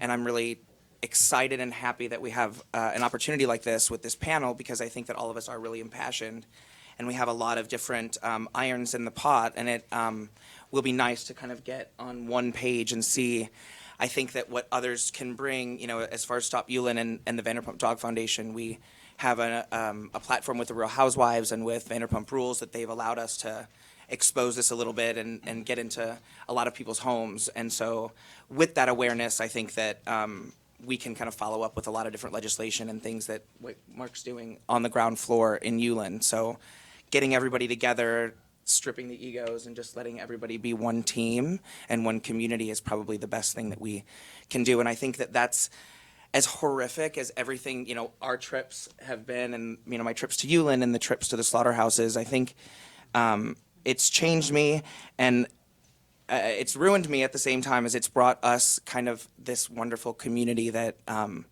has changed my life for the better and for the worse. So I'm happy to have everybody here and working together as one team.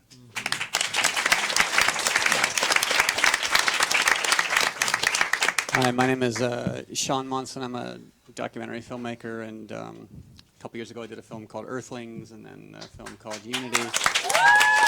And thanks. I wanted to say something, Shannon, you made me think of it. You know about dogs is, my statistics may be off, but usually I'm a pretty good researcher, and I believe they can smell 6 times stronger than a human, which is why when you take them on a walk, they're so interested, and they can smell quite deep. So it's sniffing time. Walking time is sort of their sniffing time. They can detect changes in weather. They can detect a change in perspiration among people. They can smell if you're sick. They can smell if you're pregnant. And the reason they come sit silently beside you when you're sad is because they can smell your tears. And we've been their executioners, and not just them, but to a lot of beings. Like Marc, I'm also a vegan. It's a very funny thing, you know. We feel deep connections to some beings, and then cultivate love and compassion and awareness about this being. Maybe the whales, or the dolphins, or the seals, or the dogs. But in the same breath, sometimes have an attitude of indifference or even aggression toward other beings, namely cows, chickens, and pigs, usually food items. And so there is a parallel, and when we're given flack in the West for condemning this practice, it is because they have a good argument. They have a very good argument. I know that it has a bit of a sting to it to consider that, but it's true that it's a separation based on form. It means it's a separation based on form, and That's why we had racism. That's also why we had sexism. That's why we have, don't you have equal rights or civil rights? Is there some separation? And until we can stop seeing the separation and just seeing, sort of beholding that life is multitudinous in the way it expresses itself, then we'll really truly have, I think, some unity. So just my 2 cents. Yes, sir.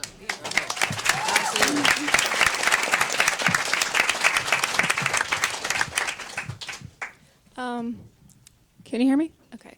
Hi, I'm Julie, and I'm really honored to be part of this panel. What I do is mostly on social media, on Facebook. I'm an editor on a bunch of different groups that help raise awareness and help to promote the hopeful passage of House Resolution 30. So I'm on Dogs and Cats Off the Menu and a group called Activists for HR 1406 and several other groups. And what we do is we try to, I keep track of all of the numbers of how far we've gotten to pass this resolution and how far we need to go. And we promote calls to action to encourage people to reach out to their representatives to ask for support of this resolution to hopefully get it passed at some point. So that's mostly what I do, and I'm really honored to be here. I first saw Marc's posts, probably around a year ago, and they were so sad and they were so heartbreaking, and I would comment on his posts and say, what do we do? How do we fix it? What do you want us to do? Like, lead the way. And I finally realized that Marc doesn't have the answers. He doesn't know how to end it. He's just doing all he can to try to raise awareness about it. And so I started to think about what I could possibly do to help, like what can I bring to it? And so I started promoting everybody's events around the world. When I saw there was a dog meat trade protest, I would share it and try to get it as big and as attended as possible, because that's what's good for the cause. So that's sort of how I got into it. And I believe everyone in this room has something they can do to help end this. Everyone's got different talents, everyone's got different skills, and everybody can do something, bring something different to the table to contribute and to help this pass. So.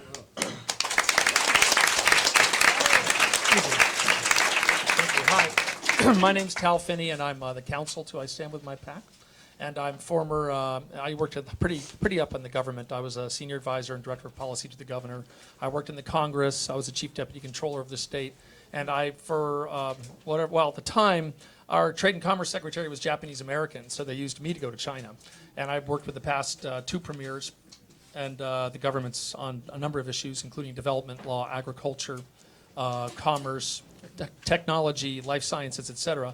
And I have to tell you, I watched some of the footage that you can just go onto the internet and see, and I could not believe my eyes, actually. I did a lot of work in human rights advocacy with Amnesty International when I was younger, and in the government and since, and I just couldn't believe it. Actually, it was just outrageous to me, and the American mindset with canines, as opposed to, like they were saying, they have a point about the cows and how we treat the livestock here, the domestic animal life here. And I've seen all kinds of, it's intense stuff. And I've seen a lot of videos now where there's these farms that don't just do organic work, but they make happy livestock, pigs and cows, and it's amazing how they play together and everything. It's just absolutely amazing. And so I'm here to work with Stand With My PAC, and as directed by my boss, Miss Alex, and the rest of the girls, to help you dissect and go after the laws of the People's Republic of China. And while I have a good deal of experience at the federal, state, and local level here in America, I can be very helpful, I believe, to the cause that we have with the U.S. Congress. We also could do a lot there in their country if we can find advocates who are supportive of this process. There are federal or national laws that address this. There are province-level laws, territorial laws, and there are local laws. But it's tricky. Marc can speak to some of this. He's gotten into some of this as well. And you'd be surprised, they actually have loopholes in them that Americans love to take advantage. We love the law here in America. We have more lawyers and more insurance companies than the rest of the world combined. Well, why not? Let's use it to help this cause. And so what I'll talk about is some of the things that we can do. Thank you.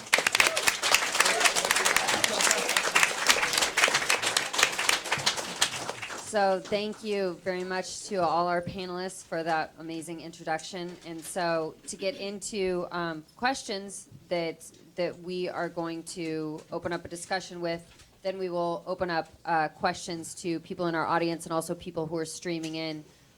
If you feel like you have anything that hasn't been touched upon or any insights you'd like to share. Because, again, as Julie mentioned, I don't think any of us sitting here have a solution. Yulin is going to be happening again unless someone comes up with something quickly in the next few weeks. But hopefully by this time next year or the following year, we will come up with something collectively and collaboratively to put an end to this. And so to begin the discussion, and I know everyone has different insights and different areas of expertise, but to get this going, is there anything that you all feel, because the point of us gathering together today is to work collaboratively and share insights, do you think there's anything specifically that can be done now within our collective groups and as individuals to help put a stop to this? And how can we work together to make that happen? Marc? So I want to say a few things. A lot of the people here are activists, like really like active people in the movement to stop the dog and cat meat trade, specifically the Yulin Dog Meat Festival. For people who don't know, there are two legislative pieces that are very important. One is done by our foundation, HR 1406, which Shannon will speak on. The next was proposed by Congressman Hastings, House Res 30. Julie's going to talk about what that means. And John Sessa had mentioned to me on the phone that their group is doing something about it. And that's what we mean about information, is because when he told me this, I didn't know.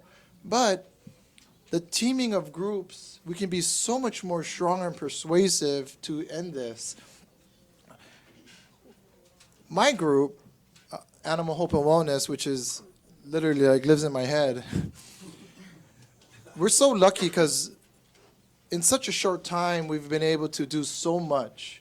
And after they talk about those two things, I'm going to talk to you about what the Yulin government has told me, what they have told our group, what they are saying. I will talk to you about the Chinese government, what they have said as a blueprint to ban the trade, the possibilities.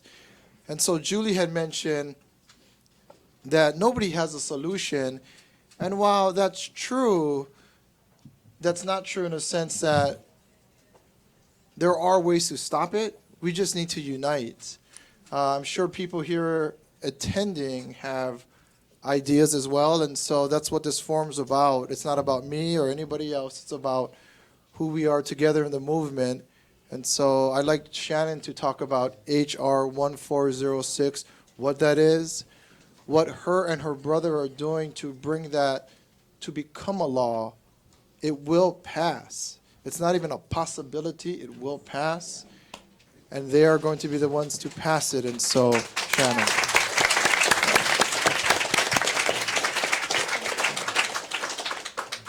So it is legal to consume dog and cat in 44 states right here in the United States, which is unbelievable to me. You know, dogs and cats are the very fabric of this country. We send dogs into war zones. They now sometimes get vests and they go with our soldiers and they sniff bombs and they rescue children from burning buildings, and they are therapy dogs. They help the blind, they help the deaf. They go into hospitals and comfort people who are ill. Dogs and cats are us at this point. And yet, let me give you a few examples. In 2000, a man was pulled over, probably New Jersey, I think I remember it being, and was pulled over for speeding, and the cops checked in his trunk, and they found a cat who was alive and seasoned. He had paprika and oils, and he was seasoning this cat. And he explained to the police that the cat wouldn't stop meowing, and it was annoying, and so he was seasoning it and taking it home to kill it and cook it on his grill. The police confiscated the cat. The cat hopefully has gone on to a better owner. In 2003, a man had 150 dogs that he had been breeding for dog meat. He was going to kill them and then sell the meat. The dogs weren't taken away because of that. They were taken away because of unsanitary conditions. That's great that they were taken away, but it should be because it's illegal to eat dog and meat here in the United States. We talk about Yulin. I'm as horrified by it as all of you. I plan on going in June with Marc to witness the horror myself, because I am a big believer in that you have to have boots on the ground, and if you're an activist, you need to walk the walk and not talk it. So I will be going with Marc in June. However, I also am very aware that it's hard for us, as Sean spoke about, to tell another country what's right and wrong when us here in this country do so many horrific things to our own animals. So HR 1406 is a bill to stop the consumption of dog and cat here in the United States. My brother Sean Doherty is a consultant and a lobbyist. Regardless of your political affiliation, as I've stated many, many, many times, this is a bipartisan bill. He has close ties to Kevin McCarthy and Paul Ryan and a bunch of people in Congress, which regardless, again, Democrat or Republican, it only helps the bill go through. We, with Animal Hope and Wellness Foundation, will stop at absolutely nothing until this bill goes through. You have our commitment.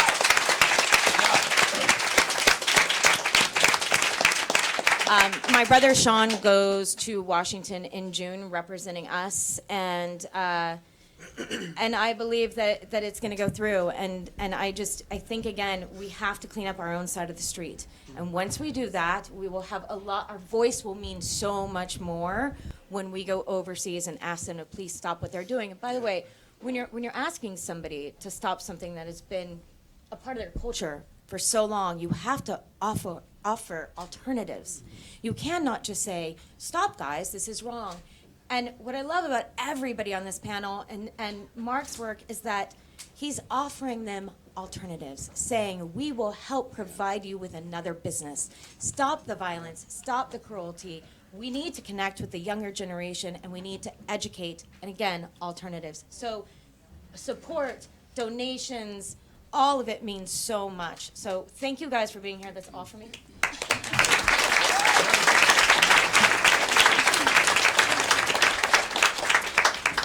I guess I can talk about a little bit what we're doing with Stop Yulin Forever and the Vanderpump Dog Foundation.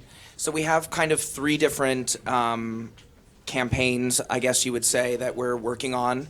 The major, and they're all kind of awareness based, rather than I think we do a lot more effective work on a broader level as far as awareness, and then having some of them, some more activists going in there. I know my trips to Yulin.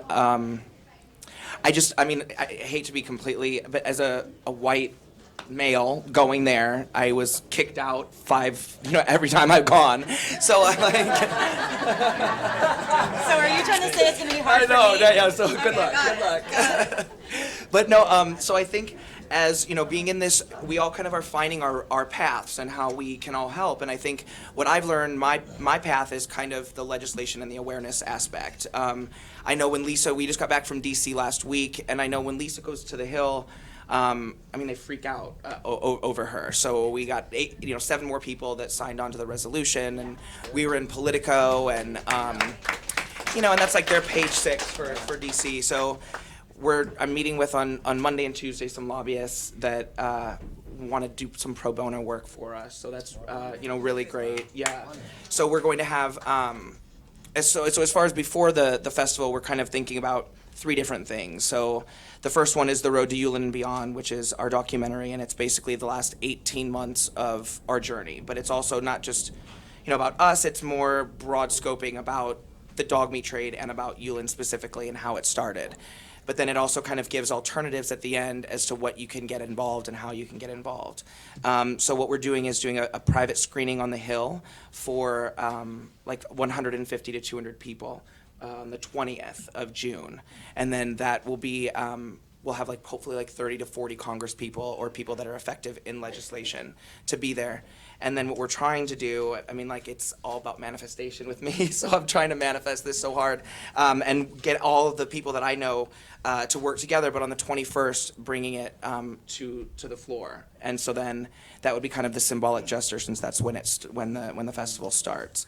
I did meet between a gala that we went to and then being on the Hill. We met with like 20 different Congress people, and they all said, unanimously said, that if it goes to the House, then they think 100% will pass. So I do, I felt really good after being there. Just the people that are supporting it and the more momentum that we're getting. So we're going to go back on the 20th and have this kind of gathering.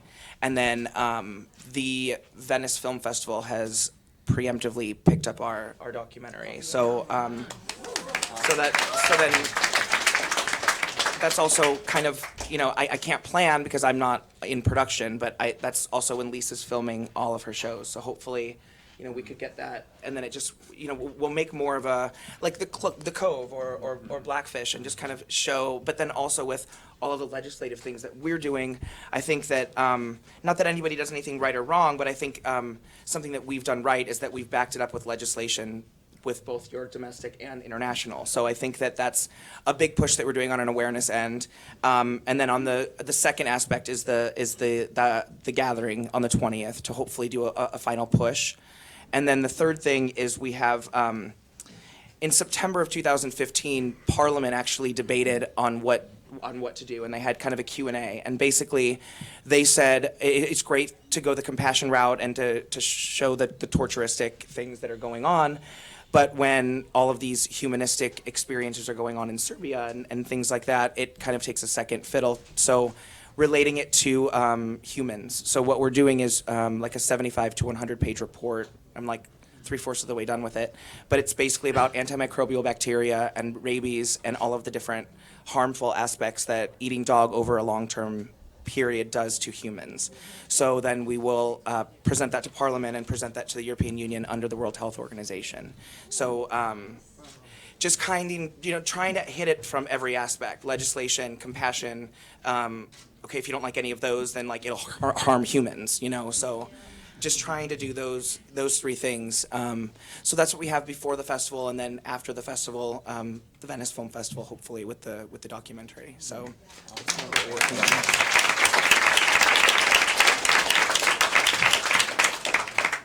Any suggestions are welcome.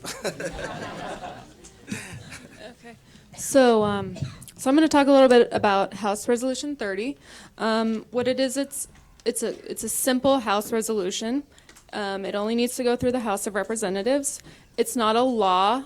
What it does, we can't make laws in other countries. It addresses China and the Yulin Dog Meat Festival and the dog meat trade in China. We're the United States, we cannot pass laws in other countries. What we can do is we can express an official opinion, and that's what House Resolution 30 does. It expresses the opinion that the United States condemns the Yulin Dog Meat Festival, and it urges, House resolutions also offer advice. So it urges China to establish anti-cruelty laws, including the clause that would outlaw the dog meat trade.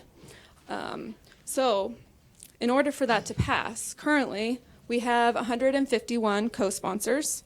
And co-sponsors are automatic yes votes. How many does it need to pass? 216. That's just over half of the House. So we have 151 automatic yes votes, and we need 216.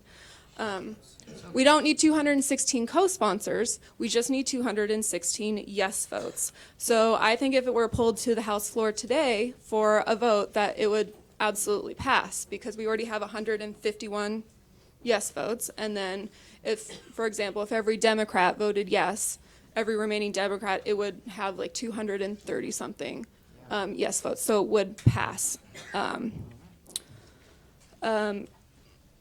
So In terms of the co-sponsor breakdown, about 26% of the co-sponsors are Republican and 74% are Democrat. Because we're in a Republican-dominated government right now, it would be very beneficial if we had more Republican co-sponsors, because the House leadership might respond better if and be more likely to pull it to the floor for a vote if we had a higher percentage of Republicans. So, since you're worked in the government, can you post on your sites which ones you already have agreement from and which ones oh you yes, do not? it's So in all of our people groups. From all over California, Yep. you can petition them? Oh, absolutely, yeah. If you don't know who your own House representative is, you can go to house.gov and enter your zip code and find out who your representative is. And Who are you seeking to get the support from? absolutely, yeah, we have websites and we have Facebook groups. You can go to Say the website and your Facebook group so they know. So we have Pass HRES 30 as a group. There's also another group called Citizen Lobbyists for HRES 30, and they post calls to action to reach out to all of these different representatives who we're trying to get to sign on as co-sponsors. And even if they don't agree to co-sponsor it, if you contact your representative and say, I want you to vote yes on this legislation on House Resolution 30, at least when it goes to the floor, they might take your opinion into consideration. It might be more likely to vote yes. How do we get it on the floor? That's the problem. So we've had some, how we get it on the floor, what it basically comes down to is the leadership of the House, which is Paul Ryan and Kevin McCarthy. They have to agree to pull it to the floor for a vote. If they don't ever pull it to the floor for a vote, nothing will happen and it will die at the end of 2018. I'm going to interrupt for 1 second because I saw a lot of people go, oh boy, Republicans, no chance there. But my experience with Marc, just being in Washington, was a little bit different, and it's the fact that a lot of the lobbyists that social groups use are Democratic lobbyists, so they only go to the Democrats. And what we experienced, interestingly enough, was that a good majority of the Republicans absolutely had no idea. We were taken literally by the hand by Kevin McCarthy. We were in the cloakroom. They were about to go vote on something that I won't talk about, and he was basically out there sort of lobbying for HR 1406. Brought every single Republican congressman out to us in the cloakroom and talked about the bill and what it stood for, and was like, "I'm horrified that you can do this here in the United States, guys. Let's get behind this." So that was Kevin McCarthy.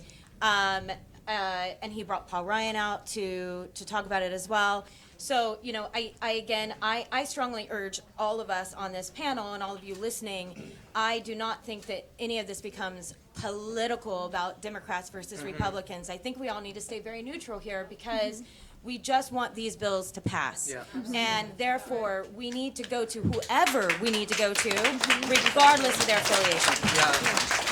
I have to say I had a very similar, we met with Bob Dole and Ted Buchanan, and so now they're kind of pushing it into Kevin's face as well. So I think with you guys hitting it, us hitting it, and he obviously knows that this is a strong situation, obviously, and it's time sensitive. So it is really bipartisan, and I think that every Republican that we've gone to has said, I didn't even know about this. So I think that's something that we're going to mention tomorrow with the lobbyists that come in. It's just trying to hit both sides of the fence. That's exactly right, because we had a lobbyist prior when we first went, and sort of the only meetings they had were with Democrats.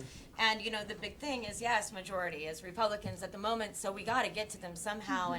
And I called my brother, and I remember our lobbyist looked at us and said, "Oh, no, nobody can get to Kevin. It's crazy right now." My brother goes, "Give me 5 minutes," and love him already. yeah, right? And in the middle, basically, I forgive him for ever beating up on me when I was a kid. Right. He can do it all over again. It's fine. Pass. But 5 minutes later, in the middle of a press conference, all of us together, I get this phone call and I don't answer it. And my brother texts me. He goes, "I don't care what you're in the middle of doing. Get up and go answer your phone." And so I did. I got up, and it was Kevin McCarthy, and he was like, "Can you come in at 4 today?" And I said, "Absolutely, yes, sir." And we went. And again, what we experienced was sort of an overwhelming amount of shock and surprise that 44 states can still consume dog and meat. We talked about 30. So I think that it's about educating and not judging, something that Sean, you touched on earlier, which is, sexism, racism, judgment, all of that. We're all guilty of it on a regular basis. I have people constantly ask me what my political affiliation is. I'm like, it's none of your business, because it's not about that. It is, we're all here trying to do something good. And I don't care where you're from. I don't care what your belief is. We're all here trying to obtain the same goal. So we need to focus on that and not politics for a minute. Have you guys done research on who has dogs as pets in the Congress? I mean, this is a huge thing. President after president, who their dog was, that would be enormously. Having worked there with the lobbyists, with congressional leaders on both sides for years, I'm telling you, when it comes to their dogs, you strike a chord. And the videos I saw online, I mean, Marc, you are really to be commended for the work that you're doing. It's amazing, really. I mean, the videos I've seen are so severe. And I am telling you, having worked there on the Senate side, the House side, it will blow their minds. It will blow their minds. And these are people who are dog lovers, almost every one of them probably. So that's what we should look at too. So we have an audience question. What is? Yeah, my name's Karen Gifford. Hi, everybody. I had that exact same idea. Actually, it was months ago. I did some research and I looked online, and I went, wait a minute, how many presidents have had dogs? And there were 41 presidents, and then a lot of them have had multiple dogs. So my idea was to do like a little film clip that we could present as a lobbyist that would have the names of the dogs and the presidents, and they would say, they're watching from heaven. These dogs are passed away. This is what we stand for. Like, what president would not want to protect his dog? It's like a no-brainer. We could use that like as a way to get in the door. Like, hey, First president to not have any animals in the White House. Well, there's a lot of congressmen this year. Okay, so unless anyone else has anything to contribute to that point, the next point of discussion or the next question that we would like to present is, other than I think some of the panelists have touched upon this point of there being cultural sensitivity of going into other countries and not appearing ethnocentric, and saying, hey, you have X amount of years of history with this and this is your culture, stop. And then Shannon mentioned we need to present an alternative to what livelihood they're creating through this, and instead of saying we're taking this away, here's an alternative. But it would be interesting to find out from the panelists what the largest obstacles to stop the dog and cat meat trade, specifically Yulin, would be surrounding that issue. Just because I have a big mouth, I just will start talking. So I want to talk about what's happening out there. I am on the ground activist. I don't even consider myself an activist, first of all, because what does that even mean? More importantly, I consider myself a human being who sees something and says, what the hell are they doing? In 2015, I saw the Yulin Dog Meat Festival. I first learned about it then on Facebook, and I saw these pictures, and I actually thought it was fake. I said, who in the world can be doing something like that? That's gotta be fake. I'm one of those guys who thinks the media blows everything out of proportion, and it's like, and so September 2015, I left, and I went out there to see.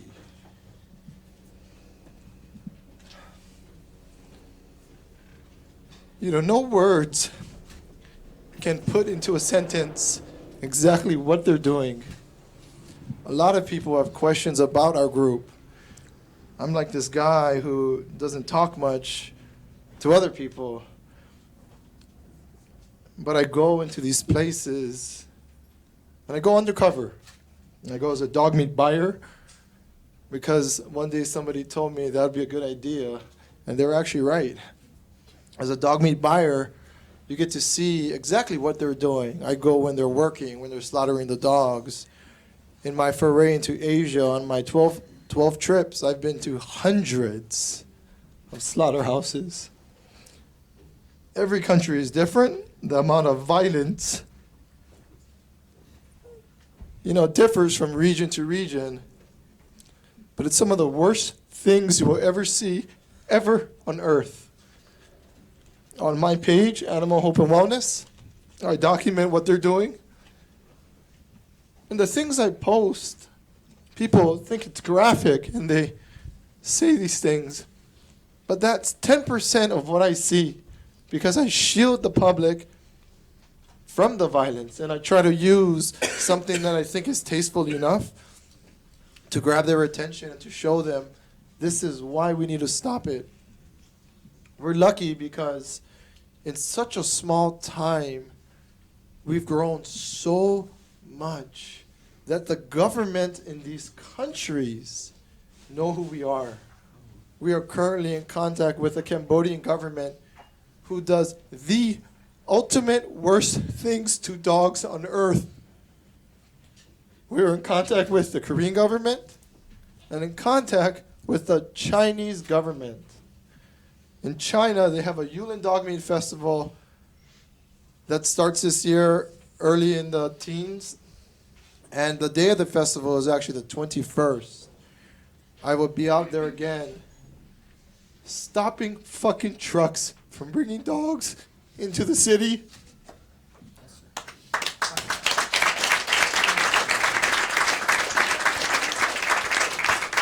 We have something called the Yulin Campaign that I started in my head a few months ago. Like John said, I tried to think about how we can hit this from every angle. Like I mentioned, we've been so lucky that we've been able to communicate with the Chinese government. In February of this year, I met with them for the first time, the actual Yulin government. We take a different approach from normal activists where everybody's all mad and things, and I understand that it's a touchy subject and people are upset. And everything that we do, compassion is our primary principle. When I speak with these slaughterers, we have closed actual slaughter businesses where they hang, cut the feet off of dogs, and torture them. Close them to give them new opportunities at coffee shops and noodle shops, vegan restaurants, well, vegetarian too. And so it's always about considering who they are, what they're doing, the culture they come from. And so here at our foundation, we center on compassion more than everything. In speaking about that, we have come so far that the Chinese government is in communication with us personally. I just spoke with them. They know we are here. I'm sure they're watching us live.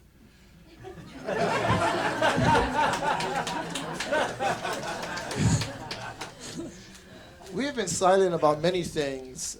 I document some of the worst torture methods that these people do in daily life out there. It's happening now to these animals. I always thought like one day I would meet with the government and I would show them this video of what they're doing. And that it will do what it has done to my life, destroy them. And I have showed them things, and unfortunately, they have not shed the same tears that I have. But in speaking with them, they have mentioned a few things. They have said, this is our culture, especially with the Yulin Dog Meat Festival. They said, this is not something that we are throwing. They used a good analogy, like with the Women's March that happened earlier this year. It was not a government-sanctioned event, but the people rose up to speak about the rights of human beings, and hundreds of thousands of people stormed to the street in our country to protest something. In this country, they're celebrating the torture of an animal, which is insane. And so they have been very vocal, and I will pass on their message that they are not the ones throwing this. They have said because of that, they have limited power, which I kind of don't get, but I'm just telling you what they said, limited power to stop it because it's the people's wish. And so for the Yulin campaign that we are doing, who knows what the promise will bring, but we've done a few things. One is we started a microchip program in China where we have gone and microchip dogs. A free program where owners can safeguard their pets because they say 80% are stolen for the festival. We have asked the government for permission to stop trucks at checkpoints coming into the city. So far, that is something that has been granted. We will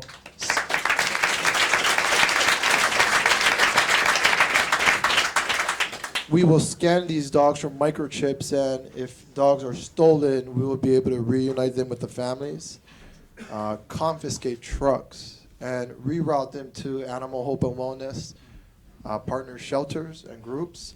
Valerie is out there right now at our own shelter, which we've gotten donated by Suki Su's family, who actually followed the movement and watched me last year in Asia, in Yulin specifically, and said, I'm going to quit my job and go help this crazy guy. And so she literally is Animal Hope and Wellness China. They are getting our shelter ready for the thousands of dogs we assume that we will have to rescue from shutdown trucks. Another thing is we've spoken with the Hunan government, which is a large, I think it's the fourth largest city in China with millions and millions and millions of people. They torture animals here. I went to a meat market and I saw them breaking the leg of a donkey in front of everybody and scooping out something in its foot to use as medicine. And so these things are happening all over Asia. There are no animal rights laws there to protect animals, but they said in order to stop the dog meat trade, you have to change the sentiment of the people. They think this type of meat is healthy.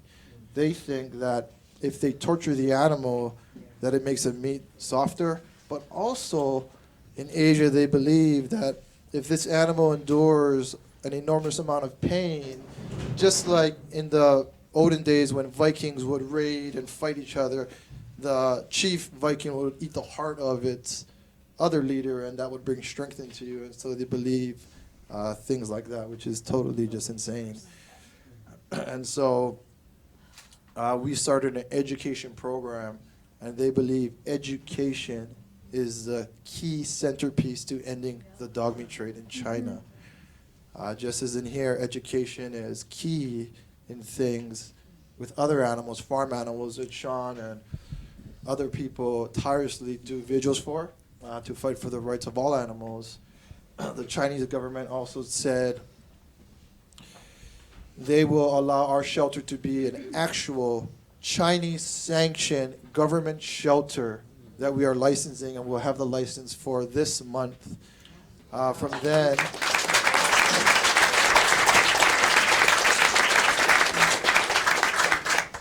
then, they will be starting disease and quarantine programs. We have spoken with the quarantine department to document these sicknesses and these illnesses that these dogs have. There's a virus that we just learned about that has decimated so many of our own dogs called Babiosa, which is a tick-borne virus that can infect people and cause autoimmune disorders, and people can die from it. In February, we rescued 300-something dogs off of a truck, rerouted it to our shelter, and have done disease protocols to start documenting these things. With this documentation, they said they plan, the Hunan government, with their help and our help, to do a media campaign to bring an end to the dog meat trade. And so there's hope. What that means is that the own government, and China is a centralized government, and so it's not like our government. It's very different, but still yet these provinces have autonomy to a certain degree, and the Hunan government has spoken out with us and said, hey, we'll help you guys, because we think that shouldn't be happening too. Once we have the data, they will do a media campaign with us to push and try to make the Hunan province, which is a multi-million-dollar sector, a multi-million person sector, to be the first dog meat-free province in China. While that is a small victory, one province dog meat-free, it's a big victory because it sends a message to all of China. Hey, if one province can do it, and we're not doing it because we want to disrespect a culture and where people eat things here and they're eating that there, and they do have the right to do that. It's the torture. What they're doing to these dogs that has to be illegal and outlawed. For Yulin, we'll be shutting down these trucks, and we need help. We need partners to align with us to take dogs because we cannot rescue thousands of dogs alone. Why shut down trucks going into the festival is because, first of all, we're getting permission to, and you always have to think of something different. Last year I went into Yulin itself, and we temporarily closed these slaughterhouses, and we rescued over 1,000 dogs. All that did was bring awareness to the issue. A lot of the dogs have new homes. Some dogs died. This year, we always try to learn and be better, be ahead of the curve, and do something different. And so we are trying to change it here, like Shannon says. You can't tell another country what to do unless you do it first.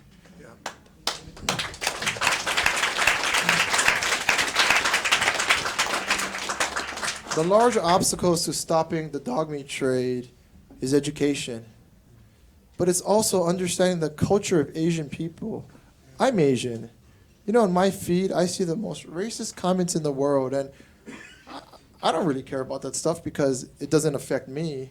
But just because you're doing something crazy, it doesn't mean the people are bad. It means that they're uneducated.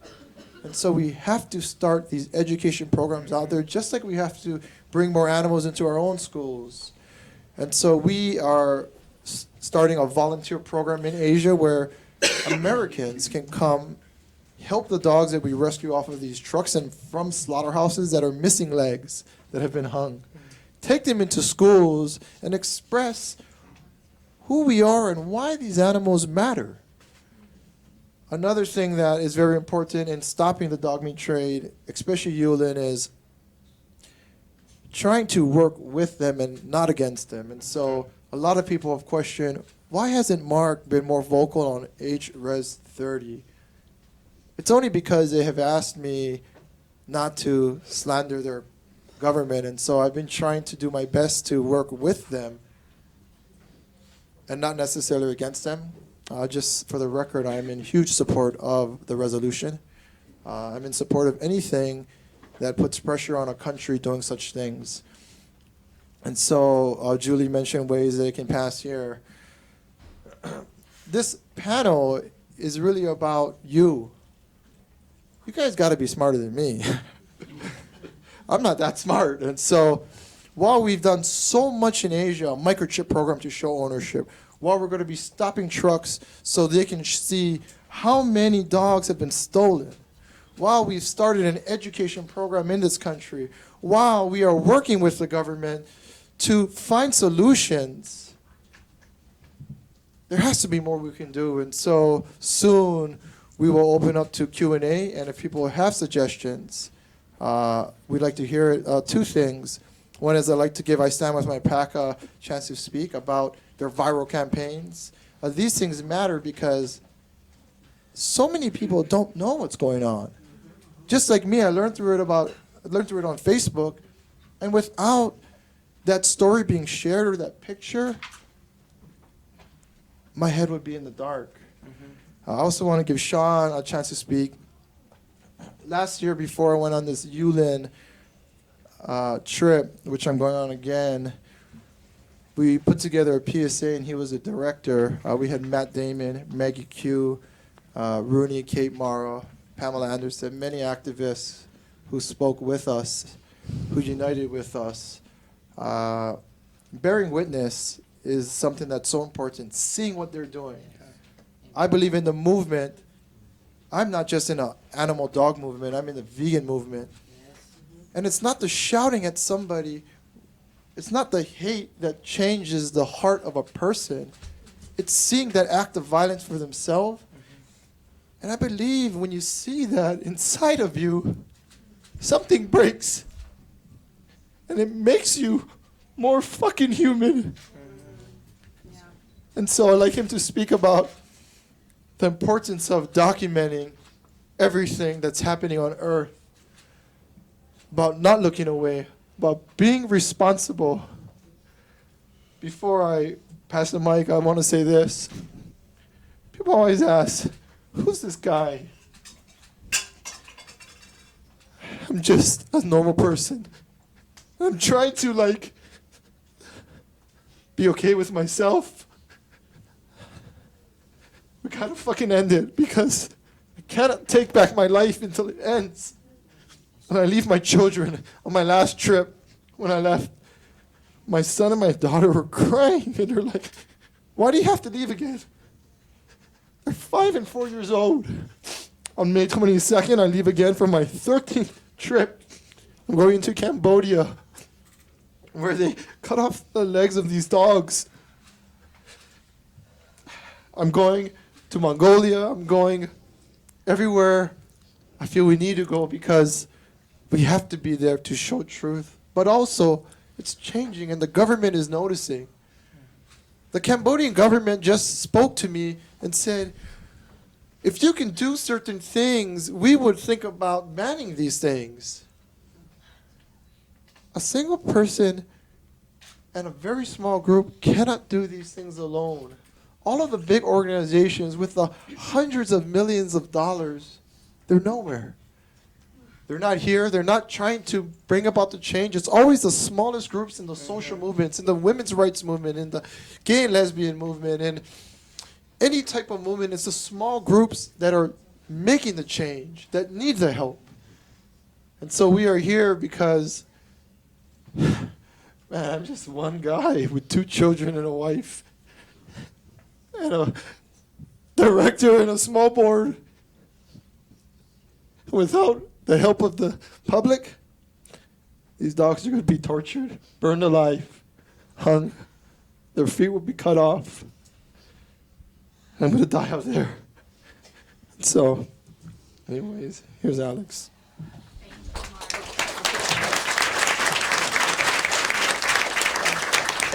I just want to say something, correct Marc on something. He said he's a normal guy. Can I? You're a hero, man. Thank you. I don't mean to steal your sunshine, but I found out about you on Instagram. And I read some of the stuff that you wrote, and that you're just this normal guy. And sir, you are not a normal human being. You are a hero. And an absolute hero, not only to me, but to all these people here and to millions of people who watch you. And I thank you so much for what you do and the sacrifice you do. And I'm just a singer in a band that likes to cause a lot of trouble and stand up for animals. And it's truly an honor to sit with all you guys, because I think all you people are heroes. And this is really just a true honor. But sir, you are a hero, and please never forget that, ever. Thank you. Everybody here is very, very humble, and it's really, you took words out of my mouth. I wanted to say you are a hero, and you are a reason why I Stand With My Pack kind of exists as well, because we started with, our first project was Yulin, and we organized a protest in front of a Chinese consulate here in Los Angeles, and it was our way basically to kind of raise our voices and say and show what we are all about. But I just want to say, not only you are a hero, but your whole family is hero, because I can only imagine, what kind of sacrifice you all had to give. And your children one day are going to look all of this and be proud of you as a pioneer of a movement, a real, who started this, all of these things. And everybody's so proud of you, just like everybody else. And so I just wanted to say my humble experience here is, very humble comparing to all of you. who spoke before me, and I actually learned about Yulin 2 years ago, and it was also due to crossing. I was educating myself on dog meat trade in Asia, and I came across the article about Yulin, and then I got more information about it, and I really, like all of you, I hated what I saw, and I cried for days, and I was depressed. And the words that Marc posted about are touching me on such a deep level. I survived a war, and I've seen some horrific things happening, not just animals, but also humans. And I simply cannot make a difference in between human and animal life, because they all are people, they all are having their own different characters, their life stories.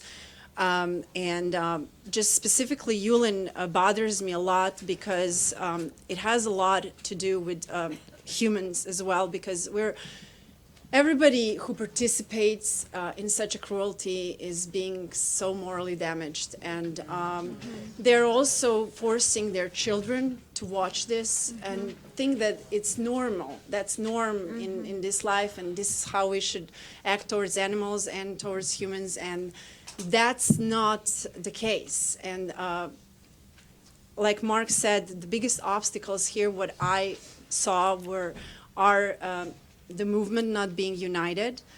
People, not just in animal welfare movement, but across the governments and everybody in different sectors, agencies, I feel like everybody needs to sit down together and come to some common solution, which would be fair to everybody. And I also feel the education, when you have children growing up watching that kind of horror, cruelty, and thinking that is normal, it's bringing another generations of people that are prone to violence, want to maybe start wars or whatever it is. We want to teach our children to respect every form of life. And that's the only way we're going to be able to respect each other. And that's why Yulin is not only about dogs or cats, it's about everybody everywhere. It's a global thing, because if we manage to stop one cruelty happening there, we're going to manage to stop cruelty happening everywhere.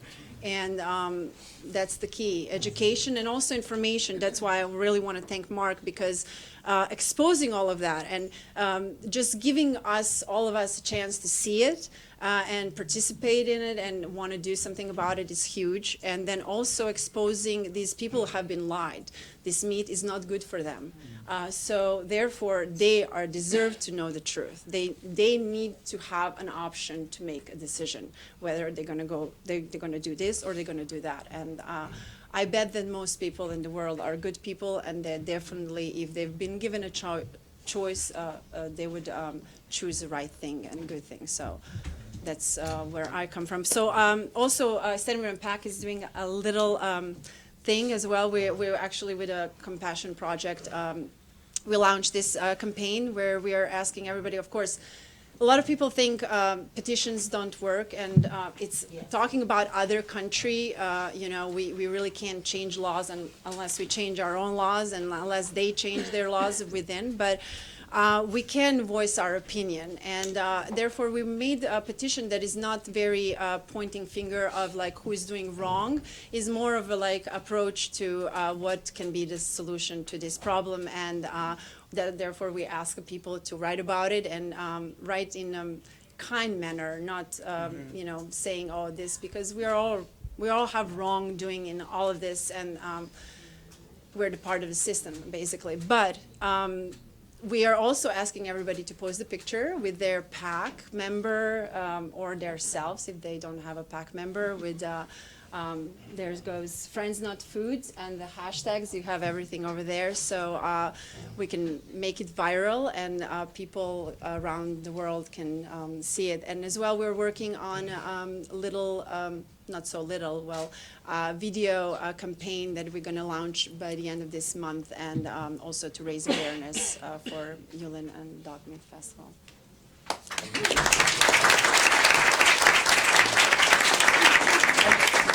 I think too, I just wanted to say something when what you were talking about, Marc, and that I do think that there is a huge population that's in China that is actually supporting us, and I think that's something that we are forgetting. You know, every time I go over there, and it's very different from what Marc does, but I kind of the couple times that I've been there, we've like surrounded a truck, and I had 250 Chinese people that were there with me and stayed for 3 weeks.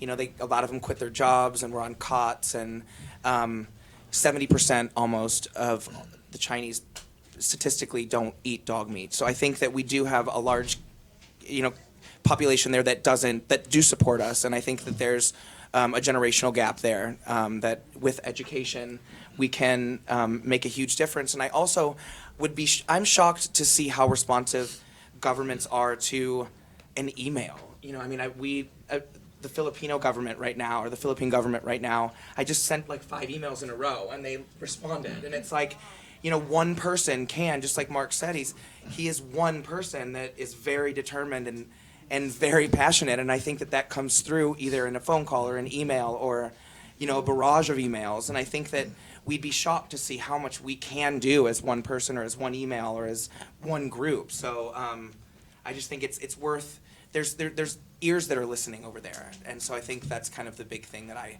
would say, you know, as far as hope. Before Sean speaks, I just want to say something. So we have 2 more things going on. One is like, we have a letter writing campaign, and we've already amassed thousands of letters from children all over the world. I mean, I have letters from Australia and England. And in June, I'm going to meet with the Guangxi governor. There's only 2 people in the world that can stop the Yulin Dog Meat Festival. One is that person. His name is Wu Chen. And the second is the centralized government of China. Nobody else can. And so I'm meeting with him and taking the letters of these children. And so if you have children, you should have them write some and send it to us. You know, petitions nowadays are so different, where people just like click a button on the internet. You know, when I spoke with the Yulin government, I had asked them, hey, you know, last year there was this petition and there was like 11 million people. And they laughed at me and they said, like, what is that? You guys are pressing buttons. And like, they're right.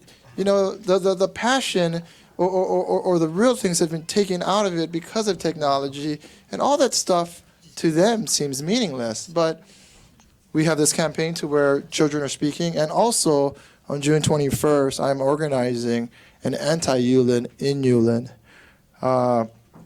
It's still in its works. We're getting people to participate, but for people who do want to fly out, we are having, and Shannon's going to be shutting down trucks with me, so it's a little different.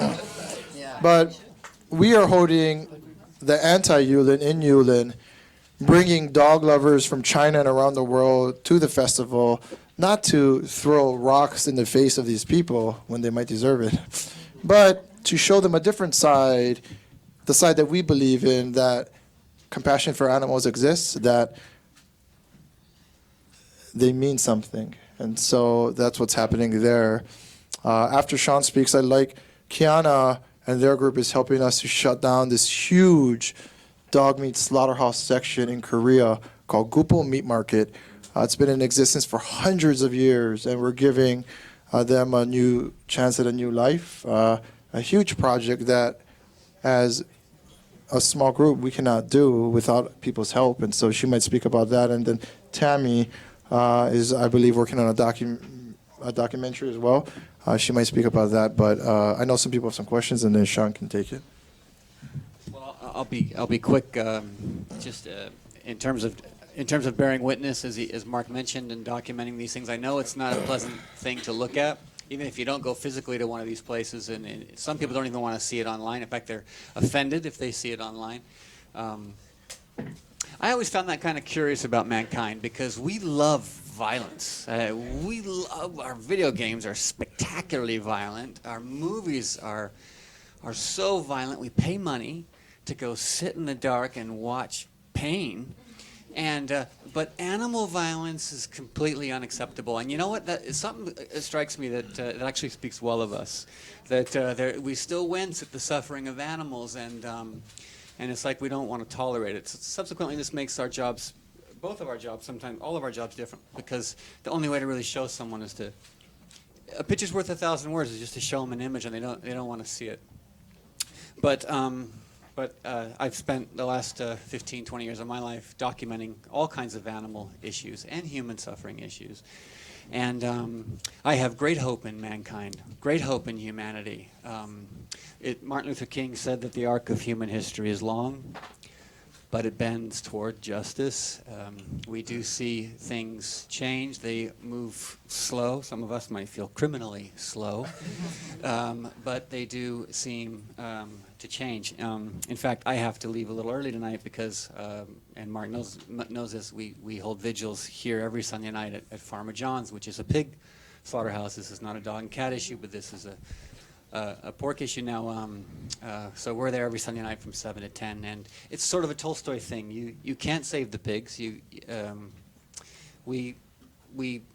Tolstoy said, your inclination when you see something confronting is to step away, is to back away from it, but you do the opposite. You step closer. You step closer and you see if you can help. So we go and we give them water. The police are there. They stop the trucks. They give us 2 minutes. There's 200 pigs in a truck. They're 6 months old. They've never seen the light of day until the day they boarded that truck. They come either from Northern California, Central California, some out of Southern Utah or Iowa, and they're very, very thirsty.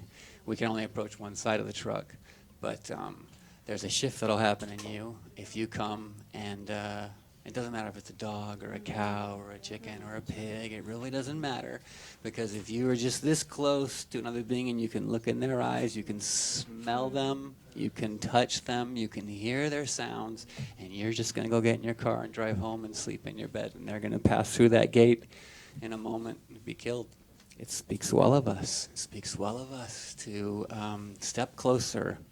And I always think about, this might sound a little bit spiritual maybe, but I think about all the problems in the world, like the ocean, and there's all these ships, and there's animal rights and environmental. Each one's a ship. Animal rights is a ship. Women's rights, it's a ship. War, it's a ship.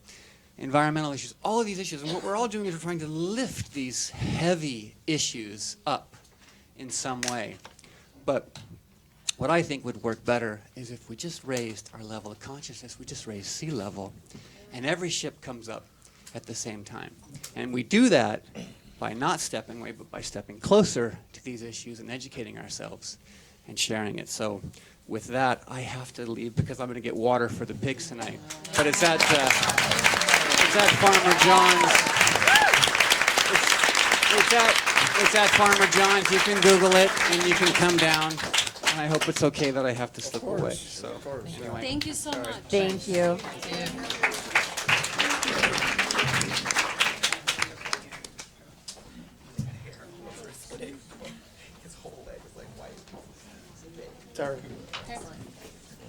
Okay, excellent. So now we're opening up for questions. Can we start here? Yeah.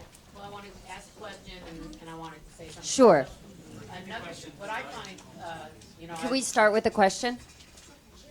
No, I wanted Okay. to ask, it is sort of a question, but I want to say, first of all, it's your dog from Yulin, right? Yeah. John? Right. Yeah. Just want everybody to know that. Great. And then the other thing is, but when I put a petition up, I signed so many petitions for the dog meat trade. Everyone I see, I don't even know if I've signed them again and again and again, but I'm just furiously signing away.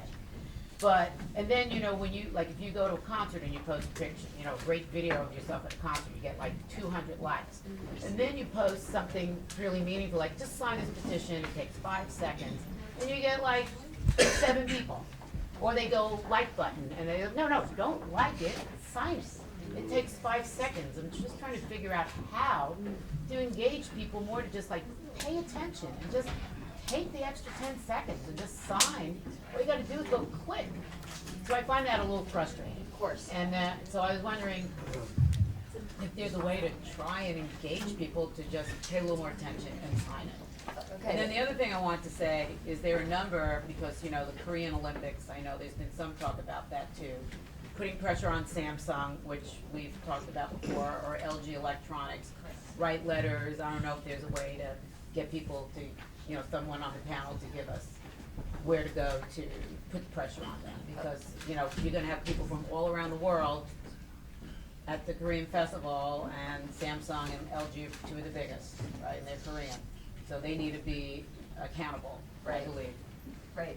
So those are excellent questions. Thank you very much for that. And just to repeat them for those of us who are viewing and not here, the question would be how to engage people into taking action, and then also how to best target large corporate groups to make them accountable with upcoming Olympic events.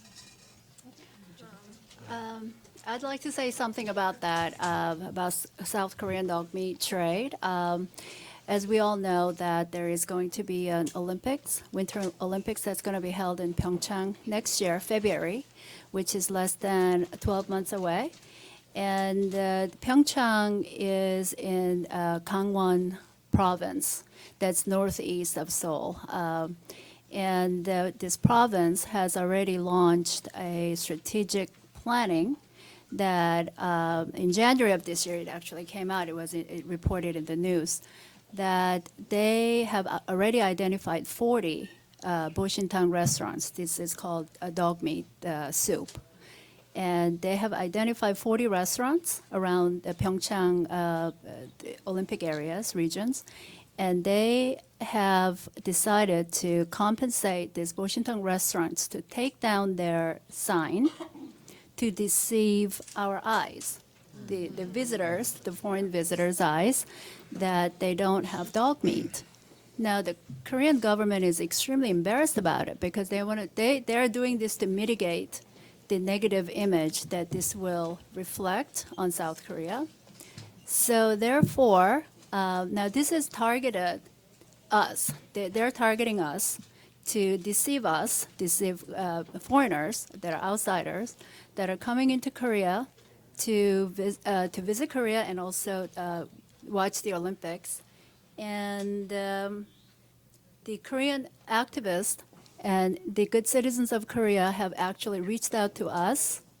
And the Koreans are very reticent about the Koreans are very reticent about talking about dog meat. And there is lack of awareness as well. That's part of the biggest obstacles in Korea because there's a lack of awareness and the knowledge about true scope of what's going on there. I'm going to give out a phone number to all of you. This is something that you could actually do. It's just a phone call.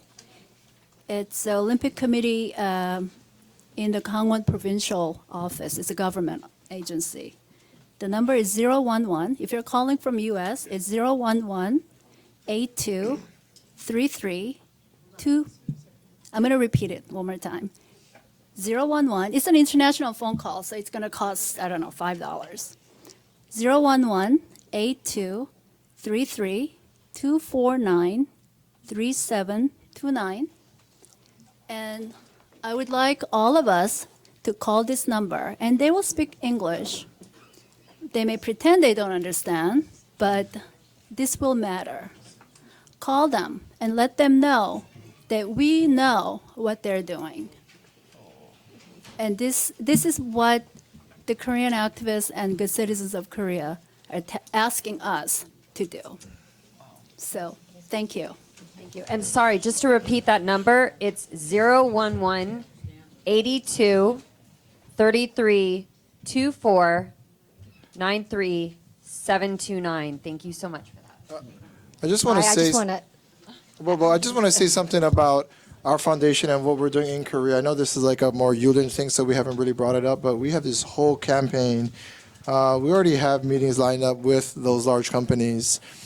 Part of bridging the gap is information, like Alex was saying, and so I'll make it a point to reach out to the other groups, but we are going to be meeting with large corporation heads to apply pressure. But also we have this animal hope and wellness thing where we're getting Asian American athletes to wear our logos and say our Compassion Project logo during the event, and it says "Stop the Torture." And what that does is it takes the issue of dog meat, if it's suppressed, still to the forefront on a jacket of an athlete. These things are still in the works.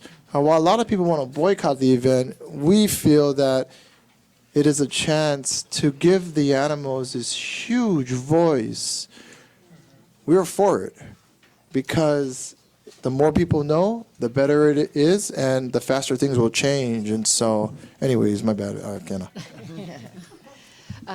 Going back to what you were talking about, In Defense of Animals did an alert, a take action, about the Bolshintag restaurants of the sign changes because the activists there want international support. I've heard the organizations in Korea don't want our help, but yet all the citizens want our help. So there's this little, struggle going on. The citizens want, the Korean citizens want the global awareness. They want international organizations to get involved to help them stop the dog meat trade because they want everyone to know what's going on. So I was informed about the Bolshintang restaurant signage, but they are going to, $10,000 is right, but they're going to charge the taxpayers to sign to change out the sign. So they want to fool people, fool all the foreigners into thinking that they're not selling dog meat. So there's about 41 restaurants that are going to be affected. So we did the campaign in early February. We're going to run it again after Yulin. Now, here's the thing. If they do that, what everyone has to do is boycott all meat restaurants because you will be supporting the dog meat trade if you go and eat beef soup or any kind of soup. And we have to be unified in this. We can't fight amongst each other. We can't attack each other on social media. Everyone has a different way of doing things. And each way is neither wrong or right, but wow, we can make an impact. We could touch on this, you could touch on that, you could touch on that, and together we'll be complete. And you could have opinions, just keep it off social media. Because we have to have a united front in order to fight. We have to be stronger. If everyone sees, and if the government and everyone sees how united we are, we could accomplish more things. And that's it. So Tammy and Keanu, what's the political process in Korea? I mean, I know it's not like China. I know it's more democratic. Are there groups trying to create laws and get their representatives to pass laws? I mean, I see a beam of hope in South Korea, not necessarily China or Cambodia because of the way their government is, but what's going on? How can we support those activists? How can we support those people that are allowed to come together? Well, not too long ago, Korea, they have a coalition, animal rights coalition group, where over 20 organizations got together and held a rally. And that, I believe, is something we need in the U.S., to hold rallies together, to show a massive support against the dog meat trade, to show the Korean citizens, we are behind you, because the Korean citizens want us to speak out. The government doesn't, but the citizens do. And they will listen to the citizens. How could we encourage them to go about to write legislation to get, a congressman or whatever they're called, their representative, like Alfie Hastings to back legislation? They are doing that. Yeah, you know what's interesting is so Barbara is actually on our board as well. A problem with my foundation is my brain is that I don't really inform people a lot about what we do because I wake up in the morning and I just have an idea and do it. And so we're lucky because we're actually working with people in Korea to write mirror legislation to our bill currently at this moment. And so we are in talks with 9 congressmen in Korea to bring about a mirror bill of our HR 1406 that we will be using celebrities for. I know Shannon's going to participate and other big media activists. One thing about being a celebrity is that more people who are celebrities have to come forward and be a voice and be vocal. I just talked to somebody about this, that I think society is decaying, that all these large celebrities, they wear fur and all this nonsense, but it's like, why would you do that? You have a chance to really change something. And so, Shannon and Oteb and everybody, my friend Tony Canal and all those standing for animal rights, speaking out, using their platform as public figures. Thank you. Shannon has to leave soon, so if people have questions for her, I'd like them to be able to ask her. And so, yeah, sure. I'm just going to say one thing really quickly. I being one of those celebrities, I get on my social media a lot like, oh, okay, so you're doing this, but what about this and this? And, it's never enough for people. And my response usually is like, well, I don't know, what are you doing? Right. I don't think that because I, took a TV show and, God blessed me and gave me some fame and something that I want no fame in. I just want to work and I want to pay my bills and I want to do something I love. That doesn't mean that I have to carry the torch for everybody else. We are all important. And I think Marc is the perfect example of that, as somebody who's one person and all the change. So you, right there, beautiful woman, you can do a lot. You can do a lot. It's like every single person in this room, your voice means as much as my voice. And by the way, when I talk about supporting celebrities, if you don't like that they're wearing their furs, stop watching their shows. It's really simple. Don't buy their music. Don't watch their shows. You are the people. You guys decide what goes on in this world. You decide who's successful. You guys gave me a career. Nobody else did. It's the networks like the fact that you like me. That's why I work. So if you all of a sudden don't like someone and you make it known, and not in a mean way because I'm not down with that, but if you just stop supporting them and what they do, guess what? They're not going to be wearing those furs much longer. So that's up to you. All right, questions, because I'm going to go. So can we take one question that's Shannon specific from someone? Okay, in the gray shirt, please. And can we please, before we take your question, remind everyone, if you would like to rewatch this video or share it with friends, you can do so at KNEKT or the I Stand With My PAC page. Because it's important to share this information. Go ahead. And wait, hold on, I'm so sorry. I just have one question. Do we have anybody on the ground that can take pictures and sort of addresses, if you will, of those restaurants that are changing their signs out so that we can start posting them? That's what I'm going to be working on. Okay, yes. great. It's going to be tedious, but yes. I know. If we can change it, yeah. Okay, thank you. Okay. I think it's so great that you're using your platform to get the message out here in America. Is there people in Korea or China that are celebrities that we can approach, and they can do the same thing that Matt Damon, make a video that's similar that would reach out to them and their culture? You're talking about athletes. What about, actors or YouTube celebrities? I mean, people who have millions of followers that we can raise awareness on that side. I mean, I think that we're doing a great job here, but there. So sorry, just to repeat that question for people that are viewing. So the question is, are there Asian celebrities or influencers who can speak out for this movement? We're actually working on a PSA, just so you know. Like I said, I don't really tell people much, but we actually are, and we have a bunch of people jumping on. We're doing one Korean specific with some K-pop stars, and we're going to bring other people in, and one China specific. I'm actually attending the Shanghai Film Festival. I've been invited by a number of large celebrities in China who have agreed to help us, and we actually might film it there. I don't know who's going to edit it in time because Yulin is only a couple days after, but yeah. So. Excuse me, so the mediator asked specifically for a Shannon question. And, Thank you.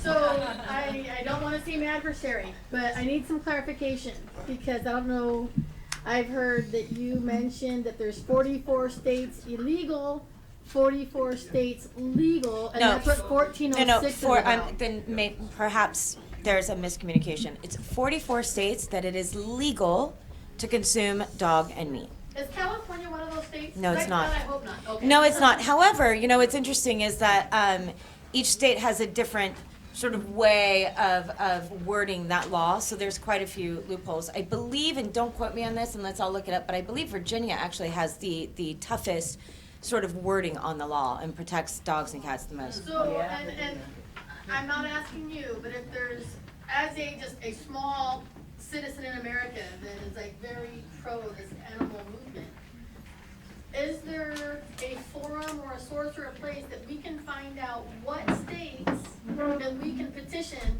to forward your 1406 to? Yes, so you can actually just go online and literally Google is, the best thing in the world, and just say, well, you can Google which states which 44 states it is that allows dog and cat consumption.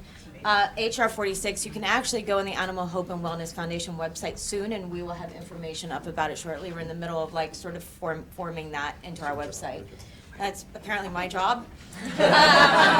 You just told me? Got it. I'm on it. That's actually why I have to leave, because now as like a board member, I've sat here hearing all this stuff we're doing, and I'm running home to like go help, I guess. I need to ask you something. Yes. Sorry.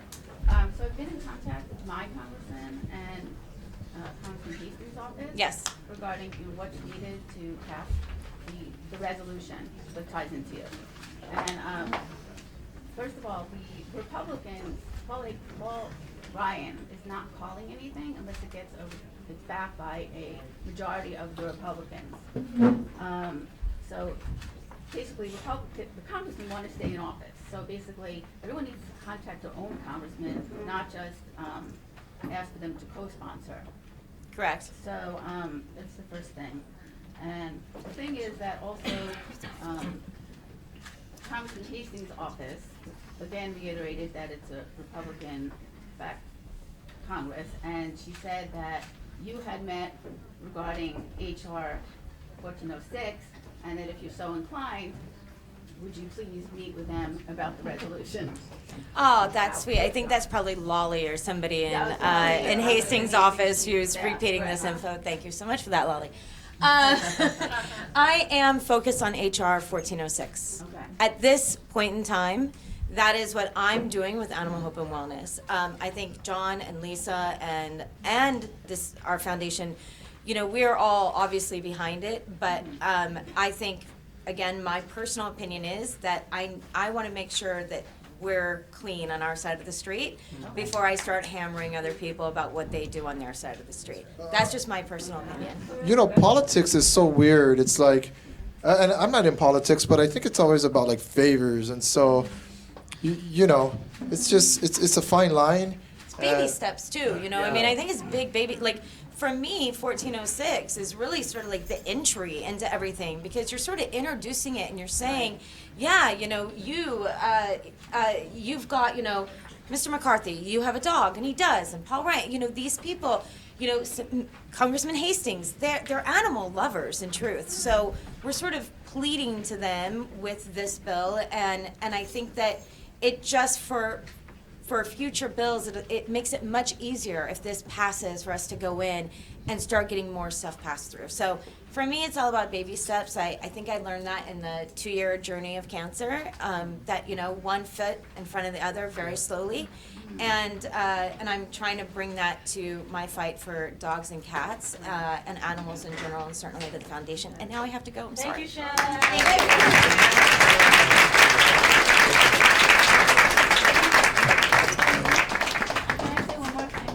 Yes. I'll leave first. See you later, Shannon. Bye. Can I just share an experience that I had just for everyone? That this is in regards to Resolution 30, which is about Yulin.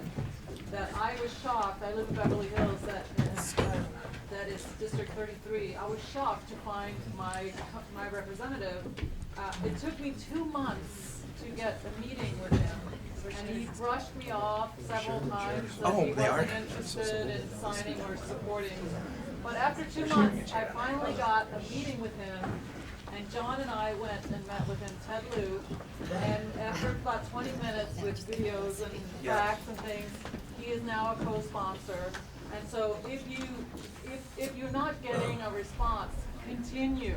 Like, I was a stalker. I mean, we're talking Twitter, Instagram, Facebook, calling. Every single person that we met with, as far as on the congressional end and all of their chief of staff, they said that Twitter has basically ruined lobbying, because every single person can have, Paul Ryan and Kevin McCarthy go through their Twitter. Everybody goes through their Twitter. So that's kind of a way that we can directly connect. So the more we're tweeting at Speaker Ryan and GOP at GOP leader, the more that he's going to eventually see it. And so if he's getting 1,000 tweets and retweets every single day, then it's going to always be on the top of his mind. And so they really said, when I went to all of these meetings, I said, what is the most what's the most effective way to get this across? What can we do? And they said Twitter. I mean, every single person said Twitter is the key to a lot of things. So the more we can keep on tweeting at them, they're going to eventually see it. Yeah, and on the You guys should hear the story real fast from, this is what Kevin McCarthy told me, Kevin McCarthy. So, you know, like Shannon described, we were so lucky to go to Congress, and Sean lined up this meeting that he literally took us all around to meet all the Republican congressmen. He introduced H.R. 1406. We know we're going to get it passed because we believe he's the one who's going to pull it to the floor. But I want to say this to all the activists who are vocal. You know, I brought up in this meeting, I said, hey, do you know about H.Res 30? And he didn't know much, but you know what he said? He said, is that the resolution that people put on my Instagram and tag me in and put these terrible pictures of these dogs being tortured on? And so I started laughing because, I thought of all of you guys who do it. And so I just want to say that even though they might not see it, they do see it. So, yeah. Quickly, we're going to take a question that has been a common one on our Facebook feed. And people are asking, how can they help, number one, and how can they donate? What are the two easiest ways? Is that for me? Sure. Our group is very different from most groups. I'm not really good at accepting things. Valerie's better at that. We do have a foundation page that you can donate at. Right now, we're working on all types of projects. We're so thin spread. We're in Korea, we're in Cambodia, we're in China. We're really wherever they're torturing dogs. On this trip, I'm going back to Indonesia, to Tomohon, where they burn dogs alive. A lot of our work now centers on the government, working in tandem with them, not against them. And so, we're preparing this huge shelter to be the centerpiece of the China movement against the dog meat trade that the Hunan government is accepting as their model of change.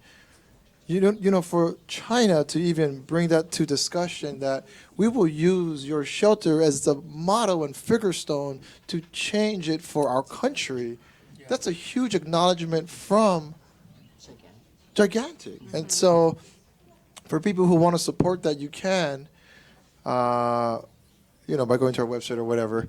But how people can get involved, share the stories. I take these trips and I document in real time what's happening. Jane Velez Mitchell is a friend of mine, and I was just with her, and she does this Facebook Live thing, and she said, hey, Marc, why don't you go live in a slaughterhouse? And I said, I will. And so on this trip, I'm going undercover into a slaughterhouse, and I'm going to take people with me. I will go live, and you'll be able to see, what they do and how dark it is. And if that doesn't change your heart, I don't know what will. Supporting the resolutions, calling your congressman. I think the best way people can get involved is by understanding that we are more than what we think. Like I said, I'm just a regular guy. But the fact that I left my family, the fact that I continually torture myself,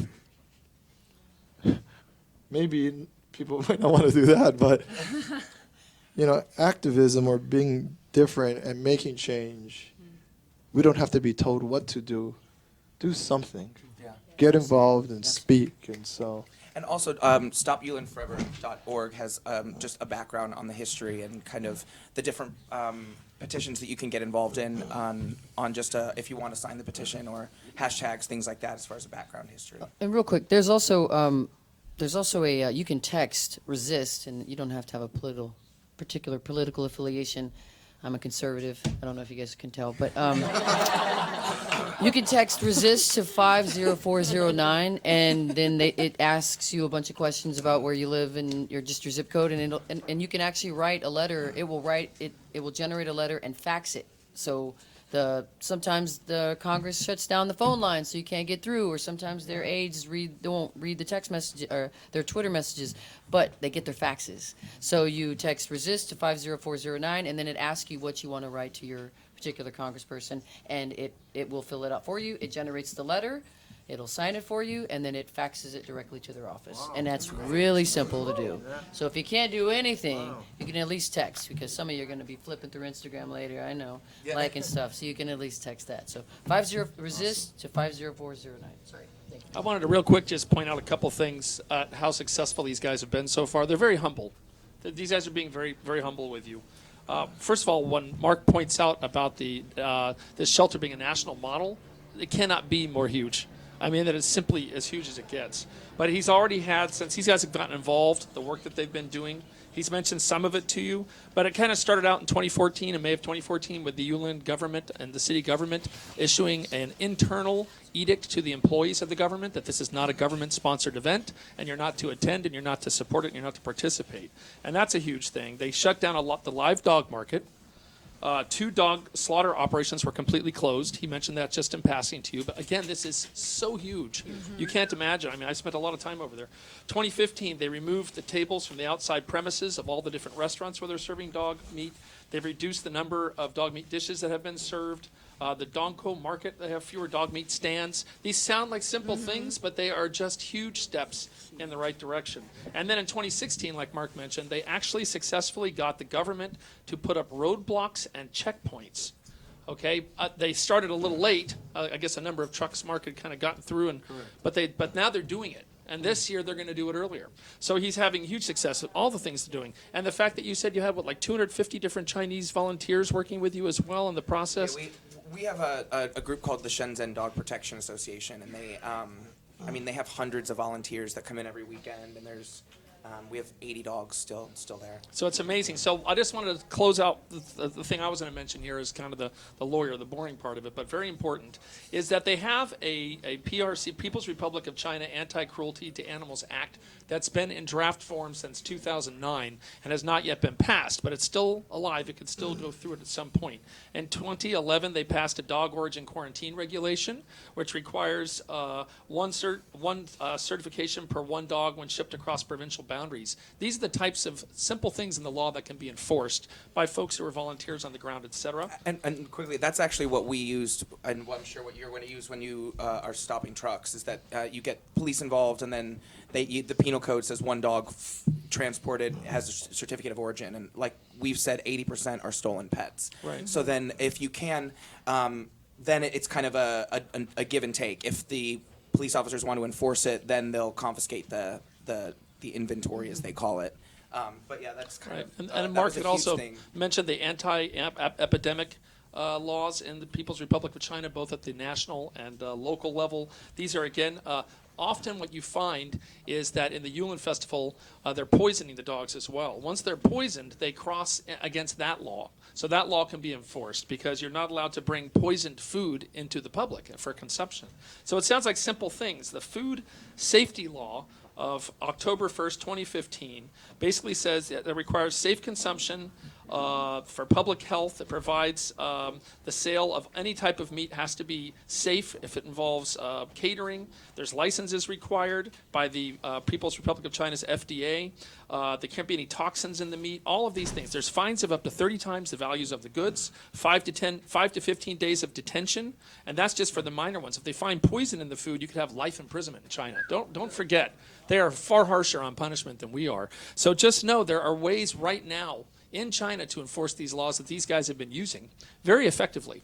And so I don't want people to feel like something can't be done. As they're saying, one single person can completely change the world. Absolutely. So we just got to be smart about it and do what we can to back what they're doing and spread the word and continue the good work. And I just want to thank you guys for all that you do. It's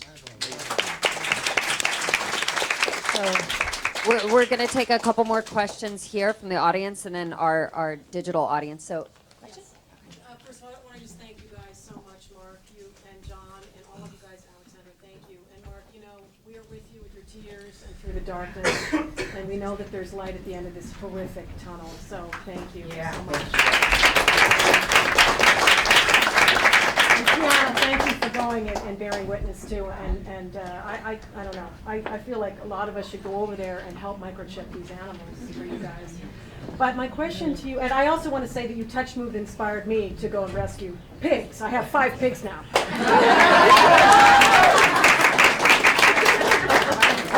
babies, because Marcus and Anita, and they're not in my apartment, but I'm very close with them. But I have an animal that reflects how much I actually eat, which is fun. But well, my question to you guys is this: what about the religious leaders in these countries? I mean, I know that you had the monks helped with one of the rescues, and that was, you know, I mean, that was positive, and there was the stuff with the inoculations. But can these religious leaders, you know, can we reach out to them? I mean, there's Fuller Seminary, which is in Pasadena, and it's all these Asian ministers and people that are going to the school to go back to these different countries to lead these different ministries. And if they knew what was going on, I mean, is there a way that we can? I think it would be amazing for Marc, you and John, and you guys to go there, and maybe we could have, you know, consortium with these, with Fuller. But I mean, are they starting to come forward and talk about maybe the change, or have you guys So had sorry, an just to impact? reiterate the question for people viewing, can religious leaders have a positive impact or work with you all? Well, I want to say this. First of all, when it comes to the donation thing, there's other great groups here. I stand with my pack, Stop Yulin Forever, and so, you know, I just want to mention that they are here at Dove Project, IDA, you know, and so it's not just me. And so for donations, they all probably need help and stuff like that. About religious leaders, I'm actually taking a trip to Tibet. China is so different, where it's a communist government. While they're very capitalist in function, it's different from our country. Religion matters, and you would think that being a large Buddhist country, that animal rights is a big issue. It's not. The government tells me all the time, why don't you help people? And we do. And so, like, in my last meeting with them, they had said, why don't you help the children?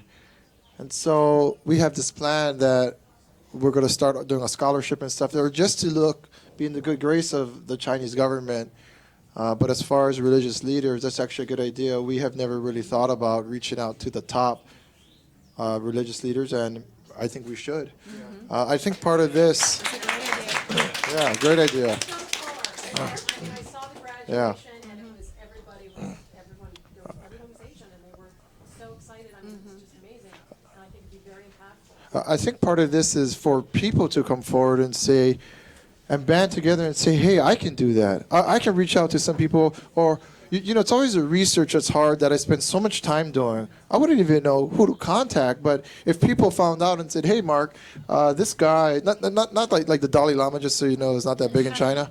And so it's kind of like, correct, but like a Chinese political leader, and I'm sure if I had the names, and we could get it done with the help of people on the panel and with the help of you, and so, yeah.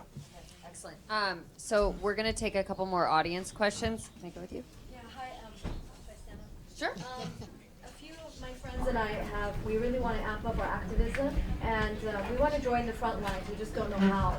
Going to China, you know, we've done enough of donating and posting on social media and telling our friends and trying to get people to be aware of this horrific culture and this festival that occurs. It haunts us every single day, moment to moment.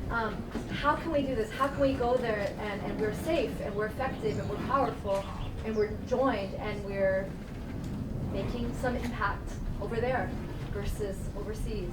So sorry to reiterate the question. How can activists go on the ground in China and make an impact? I mean, I think personally, there are a lot of people that are there that are helping, and there are a lot of activists that are there. So maybe if you did want to do like a grassroots type of a thing, then you know, potentially Protesting or anything, education. Yeah, I mean, and again, I think the common denominator is education and setting up, you know, educational aspects. And so if you wanted to maybe, I think I think Suki was a mutual friend of ours, and the more I've gotten, I've like 250 activists now that I talk to like daily. And so that I feel gives me a good connection to there, where I feel like I'm making a difference on the ground still without me being there. I don't necessarily, I mean, being, again, like I said, a white male, you know, it's not as effective, I think, for me necessarily being there, unless it's about awareness or videoing it or filming it. But I do think that there's so much that can be done as far as reaching out to at WeChat. is something that they use there that you can start investigating around, and then getting a network there, and then you can start talking with them and having open conversations as to what can I do to help educate. With our program, we send blankets, we send beds, we send flea medication. They need a lot of help. So if you can just tap into one of those avenues, I think that's a good way here. And I just want to add something. Our organization is always open to new members. So we have so much work, and there is so much work here on the ground in our country. So I think the most effective we are if we are, join forces here and have more, because we are also all volunteers in our organization. I spend 24 hours literally just working on different projects. I need help constantly. That's something that everybody can do, like give a little bit, and that's super effective. Yeah. Oh, sorry. You can also attend, protests here. And if you go to Dogs and Cats Off the Menu and you click on events, you can see we try to keep all the events, there's events all over the world, protests and vigils and anything related to the dog meat trade. For example, on May 19th, there are protests all over the world, and there's one right here in Los Angeles at the Chinese consulate from 11 to 1. So you can go to that, and you can try to get people to come to that. Mm-hmm. If that's massive, maybe it'll get on the news, and maybe it's really hard to get into the mainstream media. You don't see hardly anything. So if we have giant protests, perhaps that will get China's attention. Perhaps it'll get into the news. Perhaps more people will become aware of it. And I have a big mouth, so I'm just going to say this. So first of all, this is Negin, and she is an activist. I see her vigils all the time, and so she's on the ground constantly trying to make change here. Alex brings up a good point, is that there's so many dogs suffering here, and we need so much help locally, and that shouldn't be ignored. Why the dog meat trade is important is because of the torture. And specifically what they're doing to the animals. If people want to get involved internationally, we are starting a program where you can come to our shelter. I rescue, literally in China now, I probably have like 500 dogs living at this place. I rescue dogs from slaughterhouses constantly. And so if you want to get involved and be on the ground, that is a way you can be involved. We have a little hotel on the place, and so it's free to stay there. Right now, the bathroom, you have to use the toilet in the ground, and so we're trying to change that because, it's not really for me. So, but that's one way. Another way is being vocal, and like she said, they have a worldwide rally, which is on World Dog Day, and you can attend those type of things. It's very important. But also, just like Julie, she formed this internet group with other people, and they're so vocal that even I see them, and I'm not on social media like you think. I literally post, and then I actually have a job, and so I got to work. And so, but those are ways that we can get involved. But on-the-ground activism in Asia and other countries, if you want to come, please do so, because the dogs need help. Yeah. And one thing you have to remember, I've noticed after the Yulin Festival is over, a lot of people just forget about it and move on with their lives. After the Yulin Festival is over, the slaughtering doesn't stop. So many dogs are being slaughtered, and cats. So the awareness needs to keep going. And why China is important to Korea and Vietnam and Cambodia, because there's migrant workers that go into each country, and they're bringing the dog meeting habits into each country. So let's say Korea bans it and all Koreans stop, but then you're going to have migrant workers from China and Vietnam that are coming in eating dogs. And, part of some of the slaughterhouses, even though the consumption is down among Koreans, they are exporting it to Southeast Asia. So this is why on a global level, it's important that we keep it up and keep being activists and keeping the awareness on social media and around.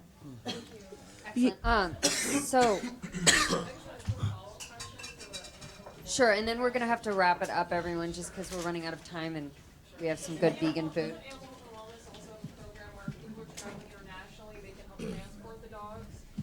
So, correct. That's Hajir, by the way. Hi. We have so many programs, and so that's one of our programs where if you're coming back from Asia, Korea, or China, I mean, we have so many dogs internationally, and they can travel with you, and it's a lot cheaper to do it that way. If we have to send them as cargo, it's very expensive, and so if you would like to, that's a way you can help too. And that's a huge way that you can. I mean, huge. It's the difference between each dog is about $2,000 if you do it in cargo, but if you have a travel companion, it's like $165. You know, so. I mean, so it's just economic. It's not economically feasible for our organizations to be shipping dogs unless we have flight volunteers. So thank you. That's a huge thing. That's a huge. I just want to answer a quick question. We get a lot of people asking, there's so many dogs dying in the shelter here. Why are you bringing dogs to America? America is the land where refugees come to when they're at war and oppressed. I'm Asian, and so, one day, a long time ago, I don't know, my ancestors came from someplace else. These dogs are victims. They're refugees. And in America, we are so lucky. I wake up every day and I see the freedom that we're allowed and the gifts we're allowed. And these dogs deserve better. Shelter dogs matter too. Adoption is very important, like Hajir mentioned. And so we have to focus on our own country, but these dogs are so important. Each dog that comes to America spreads a message, and they become ambassadors. When you're walking down the street, I have a dog that has no legs. And so when she's walking down the street with me, people ask, what happened to her? And I say, in a Cambodian slaughterhouse, they cut off her legs to eat it in a soup because they believe that heals you after surgery or when you're sick. And so it's a topic, and it's a way to spread awareness. Before we end, if anybody has solutions, that's what we're looking for, or ideas, you should voice your idea because, like Fia mentioned, I never thought about approaching a religious leader, but we should. And so any solutions or insights? Okay, go ahead. I think that what we could all do, and it would really be a leap, is to raise this to the next level, is to take it out of the 3D and push it into the spiritual level. Because Nikola Tesla, if you're familiar with quantum physics, yes, everything is energy, vibration, and frequency. And as long as we're hanging out in the frequency of us against them, and maybe they'll sign it, and maybe Congress will do something, then it's not an immediate, solid, in-the-bag solution. But if we push it beyond the 3D, and call it whatever you will, I call it the light for the highest good of all concerned. And if each one of us will hold the thought that this is done, there is something in matrix energetics that says done. And all you have to do is think that thought. There is something that came out of Germany maybe 100 years ago called the Schumann resonance, related to the grid on the planet. Every single thought goes into that grid. And if we can put the positive thoughts of the light for the highest good of all concerned, because in my opinion, I think these dogs are light ambassadors. I don't see them as canines. I mean, that's the form they're occupying.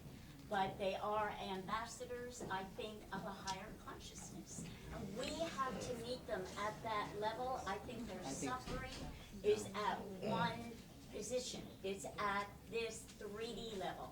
But beyond and behind the suffering at the 3D level, I believe 100% in my heart, they know. And that's why they're willing to go through what to us looks like a Holocaust. And it is a Holocaust. And so my invitation to everyone here is if we would take 1 minute, 1 second, a day and just hold the thought of higher consciousness for these dogs, then every bill will be signed, Congress will do what we want, and we'll wrap it up. It doesn't have to go on and on and on. You know, Well, I think it also takes action, though. I believe that. I think positive thinking is a great thing, but also as someone who really enjoys starting cultural fires, that's what I like to do. I believe that it's important that you go to town halls, and that there's a lot of things to talk about right now in politics. But if you go to a town hall, one of the things that you should bring up is the bills that they're trying to pass, where your congressperson stands, whether it's Republican or Democrat, and also what they're going to do to help stop this horrible atrocity with the Yulin Meat Festival. I think that's very, very important that we hold these people accountable, because once they're on record, then they're stuck there, and that can be used against them in further political campaigns. I don't mind doing that as a person who, I know a lot of people up here like to play nice. I don't. I really enjoy on social media. I have about 19 million followers on social media, and I can post anything about gun laws, where I stand. I am a gun owner, but I also believe in very strict Second Amendment laws. I'm openly gay. I know, big surprise. And I'm also very anti-Trump, and the one thing that gets, I know, big surprise, but the one thing that gets everybody going is when I talk about being a vegan. That's the one thing that everyone gets so offended about. The one thing, and I think it's because of guilt. I think it's because they know it's wrong, and it's not what Sean was saying earlier, that it's not just, it is, the dog meat festival is so horrible because there are pets, there are loved ones there. In the old days, witches had them, they were called familiars, because they knew you, they had this intuition with you. Now what we have is we've become so connected to them, but we're so distant from livestock. Right, we're so distant from that. I mean, my family owns an animal rescue in Austin, Texas. We have 60 acres of land. We had, at our highest rate, we had 47 animals that we rescued from slaughterhouses, and 14 of them were cattle. And as much as I love animals, I never thought that a cow could love, until I saw our big mama cow, whose name is Ruby. She stands over her 8-year-old son, who is a massive bull, bigger than a car, and she gives him a bath every single day. She licks him to sleep every single day in the sun, and she doesn't do that to any other. It's not like a thing like she likes to go around licking bulls. She does it just for her son. She still remembers that's her baby, and that for me was eye-opening as an animal lover, as an animal rights activist. I'm a moral vegan.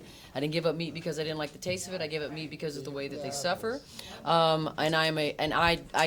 There are people who say, "Oh, you think you're better than us because you stopped eating animals because animals suffer," and I'm like, "Yeah, I do. I think I am. I do. I believe I am, because if you're not woke, if you've never bore witness to the suffering, I excuse you from that. But once you are aware of it, you have no excuse. You're not allowed to have any sort of opinion based on what I do or what anybody on this panel does to fight for the rights of sentient beings to have a normal, beautiful life, right? Life is too short for that. So I invite everybody to attend a town hall to make sure, and to, again, text resist to 50409. It's so easy. It writes it for you. And you can, it doesn't have to be about anything else other than if you can bring up your animal rights, things that you care about.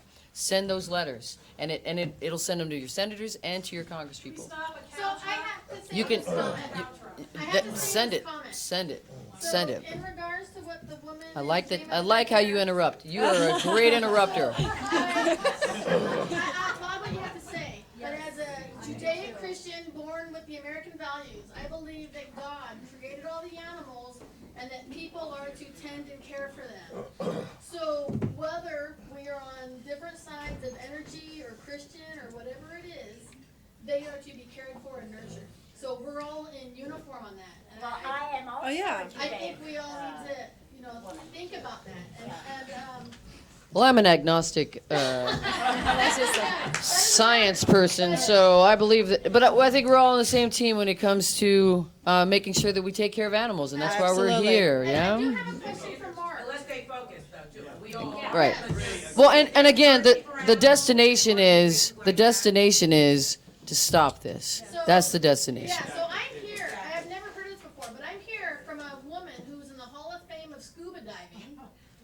right? Okay. Which is probably not your normal group.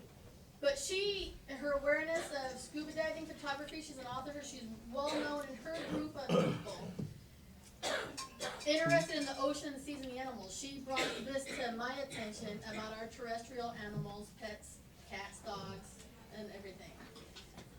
And I really applaud this. There was some, and I've really been listening, because this is the first time I've been involved. Marc said something that I just want some clarification on. The Yulin Festival is a festival for the community, the citizens that promote it, and the government can't stop it. But you mentioned there's a couple of ways in the government to stop it. I need some clarification there. Maybe I misunderstood. So this is very new to me. The dog meat trade is different from the Yulin Dog Meat Festival. The festival is kind of like Thanksgiving, where we kill millions of turkeys. In China, it's pretty overt, and it's a recent tradition that started in 2010. They torture the dogs. It was really done out in the open, and that's where all the kind of like international pressure came from. The dog meat trade is different, so there's a difference between the festival and the actual trade itself. To end the dog meat festival, it's really only the governor of the Guangxi province or the central China as itself could end it by telling those people, don't do it or you'll be arrested. Other than that, the dog meat trade has to be banned by the central government. However, an autonomous region, like the Hunan province, can push dog meat out of its borders. It's not a law, because the law is centralized to where, it has to pass through the Chinese government itself. And they, just so you know, they actually had some kind of, thing come up about it, and it didn't pass. And so, yeah. And so will the HR 30 that she's proposing, will that have an impact on both of those, the citizens festival and the governmental? HR 30 is, like Julie said, it's kind of like the opinion of our government expressing something that they disapprove of. If HR 30 passes, if your question is, will the Yulin Dog Meat Festival stop? No, it will not. Will it have any impact on our government promoting the Olympics in South Korea, which is supposed to be an ally? I believe Hastings is trying to introduce a international dog meat kind of resolution to put pressure on all the countries. Will it stop the Korean Olympics from occurring in Korea? No. We can bring light to it. I don't know. I mean, Yeah. I can't go travel, but I would like to, after this day here today, somehow be able to help at home. Yeah, I just want to say this because we're running out of time. If people do have solutions, any one of us here, you can voice it too. Because really, that's what we're looking for. In our own brains, we can only think as best as we can. But if you do have solutions, that's what today is about. Also, if you'd like to get involved, like Alex says, their group always accepts people. And we are expanding. Animal Hope and Wellness is pushing to go global. We are going to be opening new chapters. So if you are an activist inside a city that wants to lobby against the dog meat trade, we are very, very eager and interested in opening up locations. I was thinking about New Jersey as one, New York as another. We already have Animal Hope and Wellness Germany, Animal Hope and Wellness China. We're going to do Animal Hope and Wellness Korea, but activists who are watching live from other states, if you want to get involved and you want to have your own Animal Hope and Wellness, the foundation is everyone's, and so we are looking to open up at this moment, and that's another way you can get involved. Like I said, we have hundreds and soon to be maybe thousands of dogs that were rescued from slaughterhouses that have been tortured and need homes. And so and I'm sorry, I know a lot of people have questions, and I'm sorry I haven't gotten to everyone and other insights. Please share them with us. We've run out of time, unfortunately, but I would like to thank all of our panelists for being here, and thanking each and every one of you for being here, and the people that are watching. And final thing, I just want to say this. A lot of people see what I do, and I go undercover and I show these videos of these dogs being hung and tortured. My journey towards veganism took a while, and while I'm ashamed to say that, it starts from somewhere. Mine started through dogs, and one day I woke up and I said, I eat other animals, but I rescue dogs. And now that doesn't make sense to me anymore. And I just urge you to open your heart and to realize that everything living wants to live. A cow who has baby calf, they don't want them taken away. I have 2 children. If someone took them away from me, I might try to kill them. And so always try to think about those type of things. Stand when you're supposed to sit, and speak out when people want you to be silent, and resist. And so. And resist.